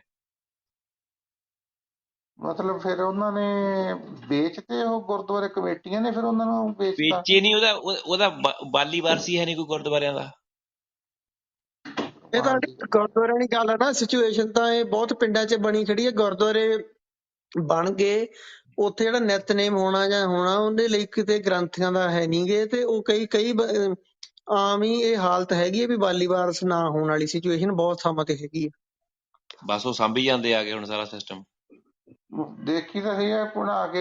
ਨਹੀਂ ਤੁਸੀਂ ਨਕੋਦਰ ਨਹੀਂ ਰਹਿੰਦੇ? ਮੈਂ ਰਹਿੰਦਾ ਤਾਂ ਨਕੋਦਰ, ਪਰ ਮੇਰਾ ਪਿੰਡ ਦਾ ਮੁੱਦਾ ਆ ਵੀ ਕਿਤੇ ਆਉਣ ਜਾਣ ਤਾਂ ਲੱਗਾ ਰਹਿੰਦਾ। ਹੁਣ ਮਾੜਾ ਮੋਟਾ ਨਕੋਦਰ ਕਿੱਥੇ ਰਿਪੋਰਟ ਕਿੰਨੀ ਤਾਂ ਕੁ ਦੂਰ ਲੈਂਦੇ ਪੈ ਰਹੀਦਾ ਆਲੇ ਜਾਂਦਾ? ਦੁਆਲੇ ਪਿੰਡਾਂ ਦੀ। ਨਕੋਦਰ ਤੋਂ ਕਿੰਨੀ ਕੁ ਦੂਰ ਪੈ ਜਾਂਦਾ? 8 ਕਿਲੋਮੀਟਰ ਨੇੜੇ ਹੀ ਆ। ਆਹੋ। ਉੱਥੇ ਮਤਲਬ ਕਿ ਕਰ ਸਕਦਾ ਫਿਰ ਪੰਜਾਂ ਦੀ ਫੋਟੋ ਭੇਜੀ ਵੀ ਆ 5 ਗੁਰਦੁਆਰੇ, 3 ਗੁਰਦੁਆਰੇ ਚ 2 ਮਸਜਿਦਾਂ ਬਣ ਗਈਆਂ। ਆਹੋ 2 ਮਸੀਤਾਂ ਬਣ ਗਈਆਂ, 3 ਪੁਰਾ- ਗੁਰਦੁਆਰੇ ਰਹਿ ਗਏ ਆ। ਪੁਰਾਣੀ ਕੋਈ ਫੋਟੋ ਹੋ ਸਕਦੀ ਜਿਹ ਚ ਪ੍ਰੂਫ ਹੁੰਦਾ ਹੋਵੇ ਵੀ ਇਹ ਪਹਿਲਾਂ ਗੁਰਦੁਆਰਾ ਸੀਗਾ? ਮੈਨੂੰ ਤਾਂ ਐਂ ਆਹੋ ਲੱਗਦਾ ਹੁੰਦਾ ਯਾਰ ਏਦਾਂ ਕਿਵੇਂ ਹੋਈ ਜਾਂਦਾ। ਮੈਂ ਤਾਂ ਸੁਣ ਕੇ ਹੈਰਾਨ ਆ। ਉਹ ਸੁਖਪਾਲ ਸਿੰਘ ਸਰਾਂ ਕਹਿੰਦਾ ਸਪਰਮ ਰੱਖੀ ਜਾਂਦੇ ਆ ਮੁੰਡੇ ਨੇ, ਪੁੱਛਕ ਹੋਈ ਜਾਂਦੇ ਨੇ, ਕਹਿੰਦਾ ਉਹ ਬੱਚੇ ਨਹੀਂ ਹੁੰਦੇ, ਫਿਰ ਏਦਾਂ ਦੀਆਂ ਵੀ ਭਾਜੀ ਗੱਲਾਂ ਮੇਰੀ, ਮੈਂ ਇੱਕ ਗੱਲ ਹੋਰ ਤੁਹਾਨੂੰ ਦੱਸਣ ਲੱਗਾ ਵਾਂ। ਇਹ ਇੱਕ ਹੋਰ ਆંકੜੇ ਬਹੁਤ ਡਰਾਵਣੇ ਆ। ਜਿੰਨੇ ਵੀ ਆਪਣੇ ਪੰਜਾਬ ਦੇ ਵਿੱਚ ਪ੍ਰਾਈਵੇਟ ਹਸਪੀਟਲ ਹੈ, ਉਹਦਾ ਜਿੰਨਾ ਵੀ ਸਟਾਫ ਹੈ ਸਾਰਾ ਕ੍ਰਿਸਚਨ ਆ, ਸੁਣ ਲਓ। ਤੇ ਉਹ ਲੈਬੋਰਟਰੀ ਦੇ ਵਿੱਚ ਜਿੰਨੇ ਵੀ ਸਾਰੇ ਸਟਾਫ ਹੈ, ਸਾਰੀ ਲੈਬੋਰਟਰੀ ਦੇ ਵਿੱਚ ਜਿਹੜੇ ਹਨਾ ਲੈਬੋਰਟਰੀ ਟੈਕਨੀਸ਼ੀਅਨ ਹੈ ਸਾਰੇ ਕ੍ਰਿਸਚਨ ਆ। ਅੱਛਾ ਇਹ ਚੀਜ਼ਾਂ ਬੜੇ ਤਰੀਕੇ ਨਾਲ ਕਰ ਰਹੇ ਆ। ਉਹ ਤੁਹਾਡੇ ਜਿਹੜੇ ਹਨਾ ਮਤਲਬ ਆਉਣ ਵਾਲੇ ਟਾਈਮ ਦੇ ਵਿੱਚ ਆ ਜਿਹੜੇ ਹੁਣ ਪੰਜਾਬ ਦੇ ਵਿੱਚ ਉਹ ਕਹਿੰਦੇ ਇਹ ਟੈਸਟ ਟਿਊਬ ਬੇਬੀ, ਤੇ ਇਹਨਾਂ ਨੇ ਸਾਰੇ ਆਪਣੇ DNA ਚੇਂਜ ਕਰਨੇ, ਦੇਖ ਲਿਓ ਤੁਸੀਂ। ਇਹ ਜਿਹੜੀਆਂ ਨਾ ਸਾਰੇ ਪਿੱਛੇ ਦੇ ਈਸਾਈ ਮਿਸ਼ਨਰੀਆਂ ਲੱਗੀਆਂ ਹੋਈਆਂ, ਉਹ ਡੂੰਘੇ ਤਰੀਕੇ ਨਾਲ ਕੰਮ ਕਰ ਰਹੀਆਂ। ਹਿੰਦੂ ਸਿੱਖ ਨੂੰ ਲੜਾ ਕੇ ਉਹ ਪਿੱਛੇ ਕੰਮ ਕੱਢ ਰਹੀਆਂ ਆਪਣਾ ਤਰੀਕੇ ਨਾਲ। ਠੀਕ ਆ। ਤੇ ਉਹ ਜਿਹੜੀਆਂ ਇਸਲਾਮਿਕ ਤਾਕਤਾਂ ਉਹ ਤਾਂ ਆਪਾਂ ਨੂੰ ਪਤਾ ਹੀ ਆ ਕੀ ਕਰਨੀਆਂ ਸ਼ੁਰੂ ਤੋਂ। ਮਤਲਬ 600 ਸਦੀ ਤੋਂ ਪਤਾ ਕਰਦੇ ਆ ਵੀ ਇਹ ਤਾਂ ਦੱਸਣ ਦੀ ਲੋੜ ਹੀ ਨਹੀਂ ਕਿਸੇ ਨੂੰ ਵੀ ਉਹ ਕਿਹੜੇ ਤਰੀਕੇ ਨਾਲ ਕੰਮ ਕਰਦੇ ਆਏ ਆ। ਮੈਂ ਇਹਨਾਂ ਨੂੰ ਇਸ ਕਰਕੇ ਮੈਂ ਹਿੰਦੂ ਵੀਰਾਂ ਨੂੰ ਵੀ ਕਹਿੰਦਾ ਹੁੰਦਾ ਵੀ ਯਾਰ ਤੁਸੀਂ ਖਾਲਿਸਤਾਨੀਆਂ ਨਾਲ ਨਾ ਬੈਂਸਿਆ ਕਰੋ। ਜੇ ਕੋਈ ਆਪਣੇ ਮੰਚ ਤੇ ਆਉਂਦਾ ਬੋਲ ਲੈਣ ਦਿਓ, ਜੇ ਗਾਲਾਂ ਕੱਢਦਾ ਭਜਾ ਦਿਓ, ਤੁਸੀਂ ਵੀ ਗਾਲ ਕੱਢ ਦਿਓ ਹਨਾ, ਇੱਕ ਅੱਧੀ ਚਲੋ ਚੱਲ ਯਾਰ ਜਾਂਦੀ ਆ। ਪੋਲੀਟੀਕਲ ਤਾਂ ਕਰ ਲੈਣ। ਆ ਥੋੜਾ ਆਸ਼ੀਸ਼ ਹੀ ਨਹੀਂ ਹਟਦਾ ਹੈਗਾ, ਸਰਿਆਂ ਝੂਠ ਹੀ ਬੋਲੀ ਜਾਂਦਾ। ਮੇਰੀ ਗੱਲ ਸੁਣਿਓ, ਮੇਰੇ ਤੋਂ ਉਦੋਂ ਪਿੱਛੋਂ ਨਾ ਮੇਰੇ ਤੋਂ ਲਿੰਕ ਟੁੱਟ ਗਿਆ ਸੀ। ਮੈਂ ਕਿਸੇ ਨੂੰ ਲੈਣ ਜਾਣਾ ਸੀ, ਕਿਤੇ ਇੱਧਰ ਚਲੇ ਗਿਆ ਸੀ ਕਿਸੇ ਪਾਸੇ, ਮੇਰੇ ਤੋਂ ਕਹਾਂ ਸੁਣਿਆ ਨਹੀਂ। ਪਰ ਇਹ ਜਿਹੜਾ ਹੈਗਾ ਨਾ ਉਹ ਆਰੀਆ ਸਮਾਜੀ ਨੇ ਕਹਿੰਦਾ ਰਾਹੁਲ ਆਰੀਆ ਨੇ ਇੱਕ ਵੀਡੀਓ ਬਣਾਈ ਹੋਈ ਆ, ਪਾਈ ਹੋਈ ਆ YouTube ਤੇ। ਕਹਿੰਦਾ ਗੁਰੂ ਗੋਬਿੰਦ ਸਿੰਘ ਤਾਂ ਕਹਿੰਦਾ ਔਰੰਗਜ਼ੇਬ ਦਾ ਸਪੋਰਟਰ ਸੀਗਾ, ਉਹ ਤਾਂ ਲਿਖੀ ਜਾਂਦਾ। ਇਹਨਾਂ ਦੀ ਆਹ ਸੋਚ ਆ, ਉਹਦੀ ਯਾਰ ਐਵੀਡੈਂਸ ਦੇਈ ਜਾਂਦੇ, ਕਰੀ ਦਵਿੰਦਰ ਜਾਂਦੇ। ਮੇਰੀ ਸੁਣ ਲੈ ਗੱਲ। ਦਵਿੰਦਰ ਇੱਕ ਮਿੰਟ ਮੇਰੀ ਗੱਲ ਸੁਣੀ। ਆਪਾਂ ਹਨਾ ਇਹਨੂੰ ਚਲੋ ਦੇਖੋ, ਮੈਂ ਭਾਵੇਂ ਹਿੰਦੂ ਫੈਮਿਲੀ ਨੂੰ ਬਿਲੋਂਗ ਕਰਦਾ, ਪਰ ਆਪਾਂ ਸੱਚ ਨੂੰ ਸੱਚ ਕਵਾਂਗੇ। ਇਹ ਨਹੀਂ ਗੱਲ ਜਿਵੇਂ ਹਨਾ ਮਤਲਬ ਆਪਾਂ ਮੈਨੂੰ ਸਿੱਖ ਧਰਮ ਨਾਲ ਇੱਕ ਦਿਨ ਵੀ 1% ਵੀ ਕੰਟਰੋਵਰਸੀ ਮੇਰੀ ਹੈ ਨਹੀਂਗੀ। ਦੇਖੋ ਜਿਹੜੀ ਗੱਲ ਗਲਤ ਹੈ, ਮੈਂ ਵੀ ਇਸ ਗੱਲ ਤੇ ਇਹਨੂੰ ਆਪਾਂ ਘੇਰਨਾ ਸ਼ੀਸ਼ ਠਾਕੁਰ ਭਾਵੇਂ ਚਲੋ ਆਪਣੇ ਭਾਈ ਭਰਾਈ ਆ। ਇਹ ਬੰਦੇ ਨੇ ਅੱਜ ਵੀ ਇਹ ਗੱਲ ਕਹੀ ਆ, ਕਹਿੰਦਾ ਮਤਲਬ ਇਹ ਆਪਸ ਵਿੱਚ ਕਿਤੇ ਗੱਲ ਕਰਦੇ ਸੀਗੇ, ਕਹਿੰਦਾ ਵੀ ਔਰੰਗਜ਼ੇਬ ਦੇ ਨਾਲ ਰਲ ਕੇ ਲੜਾਈ ਲੜੀ ਆ। ਆਪਾਂ ਇਸ ਐਵੇਂ ਮੁੱਦੇ ਤੇ ਮਰ ਆਪਾਂ ਗਏ ਡਿਬੇਟ ਚਲਾਉਣੀ ਆ। ਬੱਚੇ ਸ਼ਹੀਦ ਕਰਵਾ ਲਏ ਨਾ, ਸਾਰਾ ਪਰਿਵਾਰ, ਸਾਰਾ ਆਪਾਂ ਗੁਰੂ ਸਾਹਿਬ ਪਿਤਾ ਜੀ ਦਾ। ਡਿਬੇਟ ਚਲਾਉਣੀ ਆ। ਫਿਰ ਇਹਨਾਂ ਨੇ ਇੰਨੀ ਗੱਲ ਵੀ ਕਹੀ ਆ ਇਹ ਬਈ ਇਹ ਹਨਾ, ਔਰ ਇਹਦਾ ਕੀ ਨਾਂ ਆ, ਗੁਰੂ ਗੋਬਿੰਦ ਸਿੰਘ ਜੀ ਕਹਿੰਦਾ ਵੀ ਮੁਸਲਮਾਨਾਂ ਨਾਲ ਰਲ ਕੇ ਰਾਜਪੂਤਾਂ ਦੇ ਖਿਲਾਫ ਲੜਾਈ ਲੜਦੇ ਰਹੇ ਆ। ਏਦਾਂ ਸੀਗੀ ਉਹ ਗੱਲ? ਉਹ ਯਾਰ 1% ਵੀ ਨਹੀਂ ਆ ਜਿਹੜੀ ਉਹ ਮੈਨੂੰ ਮਾੜਾ ਜਿਹਾ ਇਹ ਤਾਂ ਅਨਿਲ ਦੀ ਗੱਲ ਮਾੜੀ ਜੀ ਸੁਣੀ ਸੀ ਵਿੱਚੋਂ ਜਾਂਦੀ, ਮੇਰੇ ਤੋਂ ਕੱਟਿਆ ਗਿਆ। ਉਹ ਕੁਛ ਕਹਿੰਦਾ ਸੀ ਤਵਾਰੀਖ ਗੁਰੂ ਖਾਲਸਾ, ਕੁਛ ਏਦਾਂ ਲਿਖਿਆ, ਉਹ ਜਾਨੂੰ ਕੱਟਿਆ ਗਿਆ। ਮੇਰੇ ਤੋਂ ਗੱਲ ਨਹੀਂ ਪੂਰੀ ਸੁਣੀ ਹੈਗੀ। ਪਰ ਯਾਰ ਉਹ 1% ਵੀ ਜਾਣੇ ਠੀਕ ਆ, ਕਿਤੇ ਲਿਖਿਆ ਹੋਵੇ, ਜੇ ਹੋਊਗਾ ਵੀ ਤਾਂ। ਹੁਣ ਆਪਾਂ ਗੁਰੂ ਸਾਹਿਬ ਦਾ ਆਪਣਾ ਜ਼ਫਰਨਾਮਾ ਲਿਖਿਆ ਹੋਇਆ, ਆਪਣੇ ਹੱਥ ਨਾਲ ਲਿਖਿਆ ਹੋਇਆ। ਹੁਣ ਉਹ ਬੰਨਾਂਗੇ ਆਪਾਂ, ਜਾਂ ਕਿਤੇ ਨੇ 250 ਸਾਲ ਪਹਿਲਾਂ ਅੰਗਰੇਜ਼ਾਂ ਵੇਲੇ ਕਿਸੇ ਨੇ ਕੁਛ ਲਿਖਤਾ। ਉਹ ਪਤਾ ਨਹੀਂ, ਇਹ ਕਿਤਾਬ ਮੈਂ ਤਾਂ ਕਦੇ ਸੁਣੀ ਨਹੀਂ ਹੈਗੀ ਪਹਿਲਾਂ। ਮੈਂ ਤਾਂ ਜਿੰਨੀਆਂ ਸੁਣੀਆਂ ਨੇ ਆਹ ਕਿਤਾਬ ਦਾ ਜਿਹਦਾ ਉਹ ਰੈਫਰੈਂਸ ਦੇ ਰਿਹਾ ਸੀ, ਇਹੋ ਜਿਹੀ ਤਾਂ ਇਹ ਤਾਂ ਕਿਤਾਬ ਮੇਰੇ ਦਿਮਾਗ 'ਚ ਨਹੀਂ। ਪਰ ਹੋ ਸਕਦਾ ਕਿਸੇ ਨੇ ਕੋਈ ਏਦਾਂ ਵਿੱਚ ਹੈਗੀ ਤਾਂ ਸਹੀ ਗੜਬੜ, ਕਈਆਂ ਨੇ ਕੀਤੇ ਹੋਏ ਨੇ ਕਾਲੇ ਮਾਲੇ, ਮਤਲਬ ਇਤਿਹਾਸ ਦੇ ਵਿੱਚ ਐਸੀ ਗੱਲ ਨਹੀਂ। ਪਰ ਸਾਰੇ ਧਰਮਾਂ 'ਚ ਕੀਤੇ ਹੋਏ ਨੇ, ਕੋਈ ਐਸੀ ਗੱਲ ਨਹੀਂ ਵੀ ਸਿੱਖ ਧਰਮ 'ਚ ਹੀ ਆ, ਬਹੁਤ ਮੈਂ ਧਰਮਾਂ ਦੀਆਂ ਤੁਹਾਨੂੰ ਕਿਤਾਬਾਂ 'ਚ ਲਿਖੇ ਹੋਏ ਨੇ। ਦਵਿੰਦਰ ਤੁਹਾਨੂੰ ਮੈਂ ਇੱਕ ਚੀਜ਼ ਹੋਰ ਦੱਸਣ ਲੱਗਾ। ਜਿਹੜਾ ਮੈਕਸ ਮੁਲਰ ਸੀਗਾ ਨਾ, ਮੈਕਸ ਮੁਲਰ ਗੋਰਾ, ਹਾਂ ਉਹਨੇ ਸਾਰੇ ਆਪਣੇ ਗ੍ਰੰਥਾਂ ਨਾਲ ਛੇੜਛਾੜਾ ਕਰਵਾ ਕੇ ਨਵੇਂ ਗ੍ਰੰਥ ਲਿਖਵਾਏ ਹੋਏ ਸੀਗੇ। ਕਈਆਂ ਨੇ ਕਰਾਏ ਨੇ, ਉਹਨੇ ਵੀ ਕਰਾਏ ਮੈਂ ਨੇ। ਤੈਨੂੰ ਉਹਦਾ ਤਾਂ ਜਾਣੀ ਵੱਡੇ ਪੱਧਰ ਤੇ ਕੰਮ ਸੀਗਾ। ਇੱਕ ਆ ਹਿੰਦਾਲੀ ਹੋਏ ਸੀ, ਕੋਈ ਹਿੰਦਾਲੀ ਪਤਾ ਨਹੀਂ ਕਿਹੜੇ ਸੀਗੇ। ਇਹ ਗੁਰੂ ਘਰ ਨਾਲ ਜਾਂ ਸਿੱਖਾਂ ਨਾਲ ਨਾ ਕਈ ਲੱਗਦੇ ਸੀਗੇ। ਇਹ ਆਰੀਆ ਸਮਾਜੀਆਂ ਦਾ ਇੱਕ ਬੂਟਾ ਸਿੰਘ ਹੋਣੀ ਕਹਿੰਦੇ ਹੁੰਦੇ ਸੀਗੇ ਵੀ ਪਹਿਲਾਂ ਇੱਕ ਬ੍ਰਹਮੋ ਸਮਾਜ ਦੇ ਬੰਦੇ ਹੁੰਦੇ। ਏਦਾਂ ਕੋਈ 1-ਅੱਧਾ% ਤਾਂ ਹੁਣ ਪੁਲਿਸ ਵੀ ਆ ਨਾ, ਚਾਹੇ ਕੋਈ ਜਿੰਨਾ ਮਰਜ਼ੀ ਚੰਗਾ ਕੰਮ ਕਰ ਦੇਵੇ, ਉਹ 2-4% ਤਾਂ ਹਰ ਇੱਕ ਦੇ ਵਿਰੋਧੀ ਹੋ ਹੀ ਜਾਂਦੇ ਨੇ। ਕੋਈ ਵੀ ਆ ਇਹੋ ਜਿਹਾ ਤਾਂ ਕੋਈ ਹੋਇਆ ਨਹੀਂ ਵੀ ਜਿਵੇਂ ਸਰਬ ਪ੍ਰਮਾਣਿਤ ਹੋਵੇ। ਤੇ ਉਹ ਮਾੜਾ ਮੋਟਾ ਤਾਂ ਏਦਾਂ ਕੁਛ ਨਾ ਕੁਛ ਉਹ ਬਈ ਹੁਣ ਦੇਖੋ, ਉਹ ਸਾਰੇ ਜੋ ਕੋਈ ਚੀਜ਼ ਉਹੀ ਲੱਭ ਕੇ ਨੈਗੇਟਿਵ ਚੀਜ਼ ਉਹੀ ਕਰਨੀ, ਪੋਜ਼ਿਟਿਵ ਕੱਢ ਕੇ ਕਰਨੀ ਹੈ ਨਹੀਂ ਗੀ। ਇਹ ਚੀਜ਼ਾਂ ਦਾ ਫਾਇਦਾ ਕੀ ਆ, ਉਦੇਸ਼ ਕੀ ਆ ਇਹਨਾਂ ਚੀਜ਼ਾਂ ਦਾ? ਇਹ ਸੋਚ ਕੇ ਦੇਖੋ ਵੀ ਐਜ ਏ ਹਿੰਦੂ ਉਹ ਹੈਗਾ ਆਸ਼ੀਸ਼, ਐਜ ਏ ਹਿੰਦੂ ਇਸ ਤਰ੍ਹਾਂ ਦੀਆਂ ਗੱਲਾਂ ਜਿਹੜੀਆਂ ਕਰਦਾ, ਉਹਦਾ ਫਾਇਦਾ ਕੀ ਆ, ਉਦੇਸ਼ ਕੀ ਆ? ਜਿਵੇਂ ਆਪਾਂ ਗੱਲ ਕਰਦੇ ਸੀ, ਨਿਲ ਕਹਿੰਦਾ ਸੀ ਵੀ ਇਹ ਜਿਹੜਾ ਮੋਦੀ ਨੇ ਮੰਨ ਲਓ ਵੀ ਉਹਨਾਂ ਤੋਂ ਆਹ ਘਾਟ ਹੋ ਗਈ, ਉਹ ਗਲਤ ਹੋ ਗਿਆ, ਇਹ ਗਲਤ ਹੋ ਗਿਆ। ਵੀ ਯਾਰ ਉਦੇਸ਼ ਦੱਸੋ, ਉਦੇਸ਼ ਸਹੀ ਸੀ ਕਿ ਨਹੀਂ ਸੀ? ਦਵਿੰਦਰ ਉਹ ਗੱਲਾਂ ਜਿੰਨੀਆਂ ਦਵਿੰਦਰ ਮਰਜ਼ੀ ਕਰ ਲਓ, ਵੀ ਉਦੇਸ਼ ਤਾਂ ਦਵਿੰਦਰ ਦੇਖੋ ਵੀ ਉਹਦੇ ਉਦੇਸ਼ ਉਹ ਜਾਂਦੀ ਗੱਲ ਕਿੱਧਰ, ਉਹਦਾ ਫਾਇਦਾ ਕੀ ਹੋਣਾ?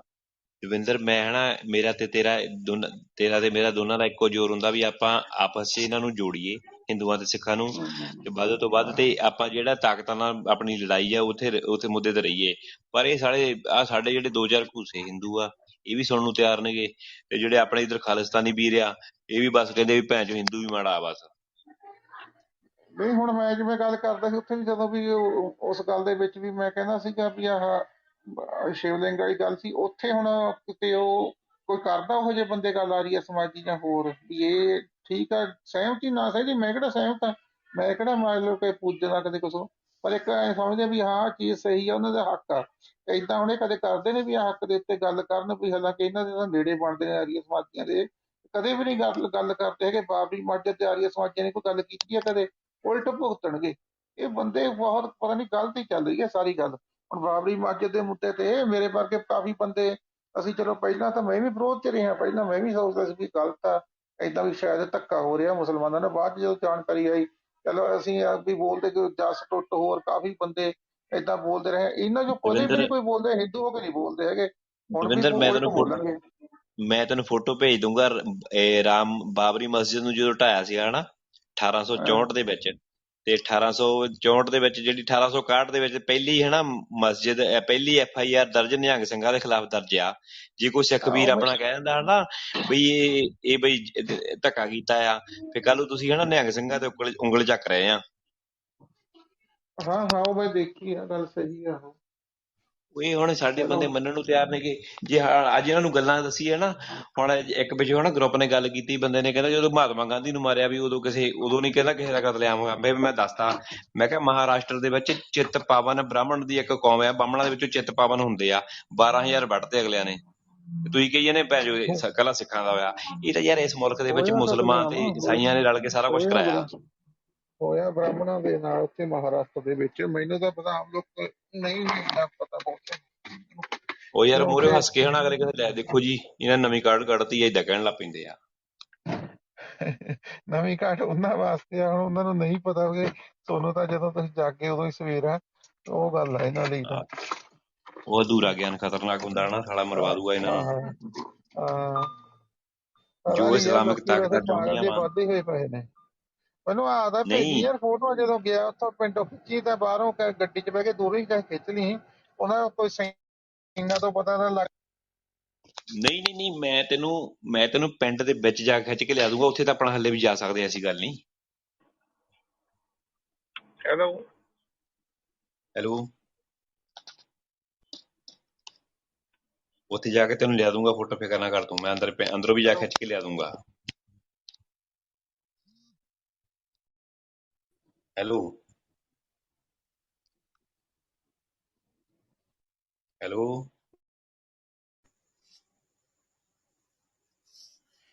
ਠੀਕ ਹੈ ਭਾਈ ਦਿਲਪ੍ਰੀਤ ਜੀ, ਸਤਿ ਸ਼੍ਰੀ ਅਕਾਲ। ਫਿਰ ਆਪਾਂ ਮਿਲਦੇ ਸਵੇਰ ਨੂੰ।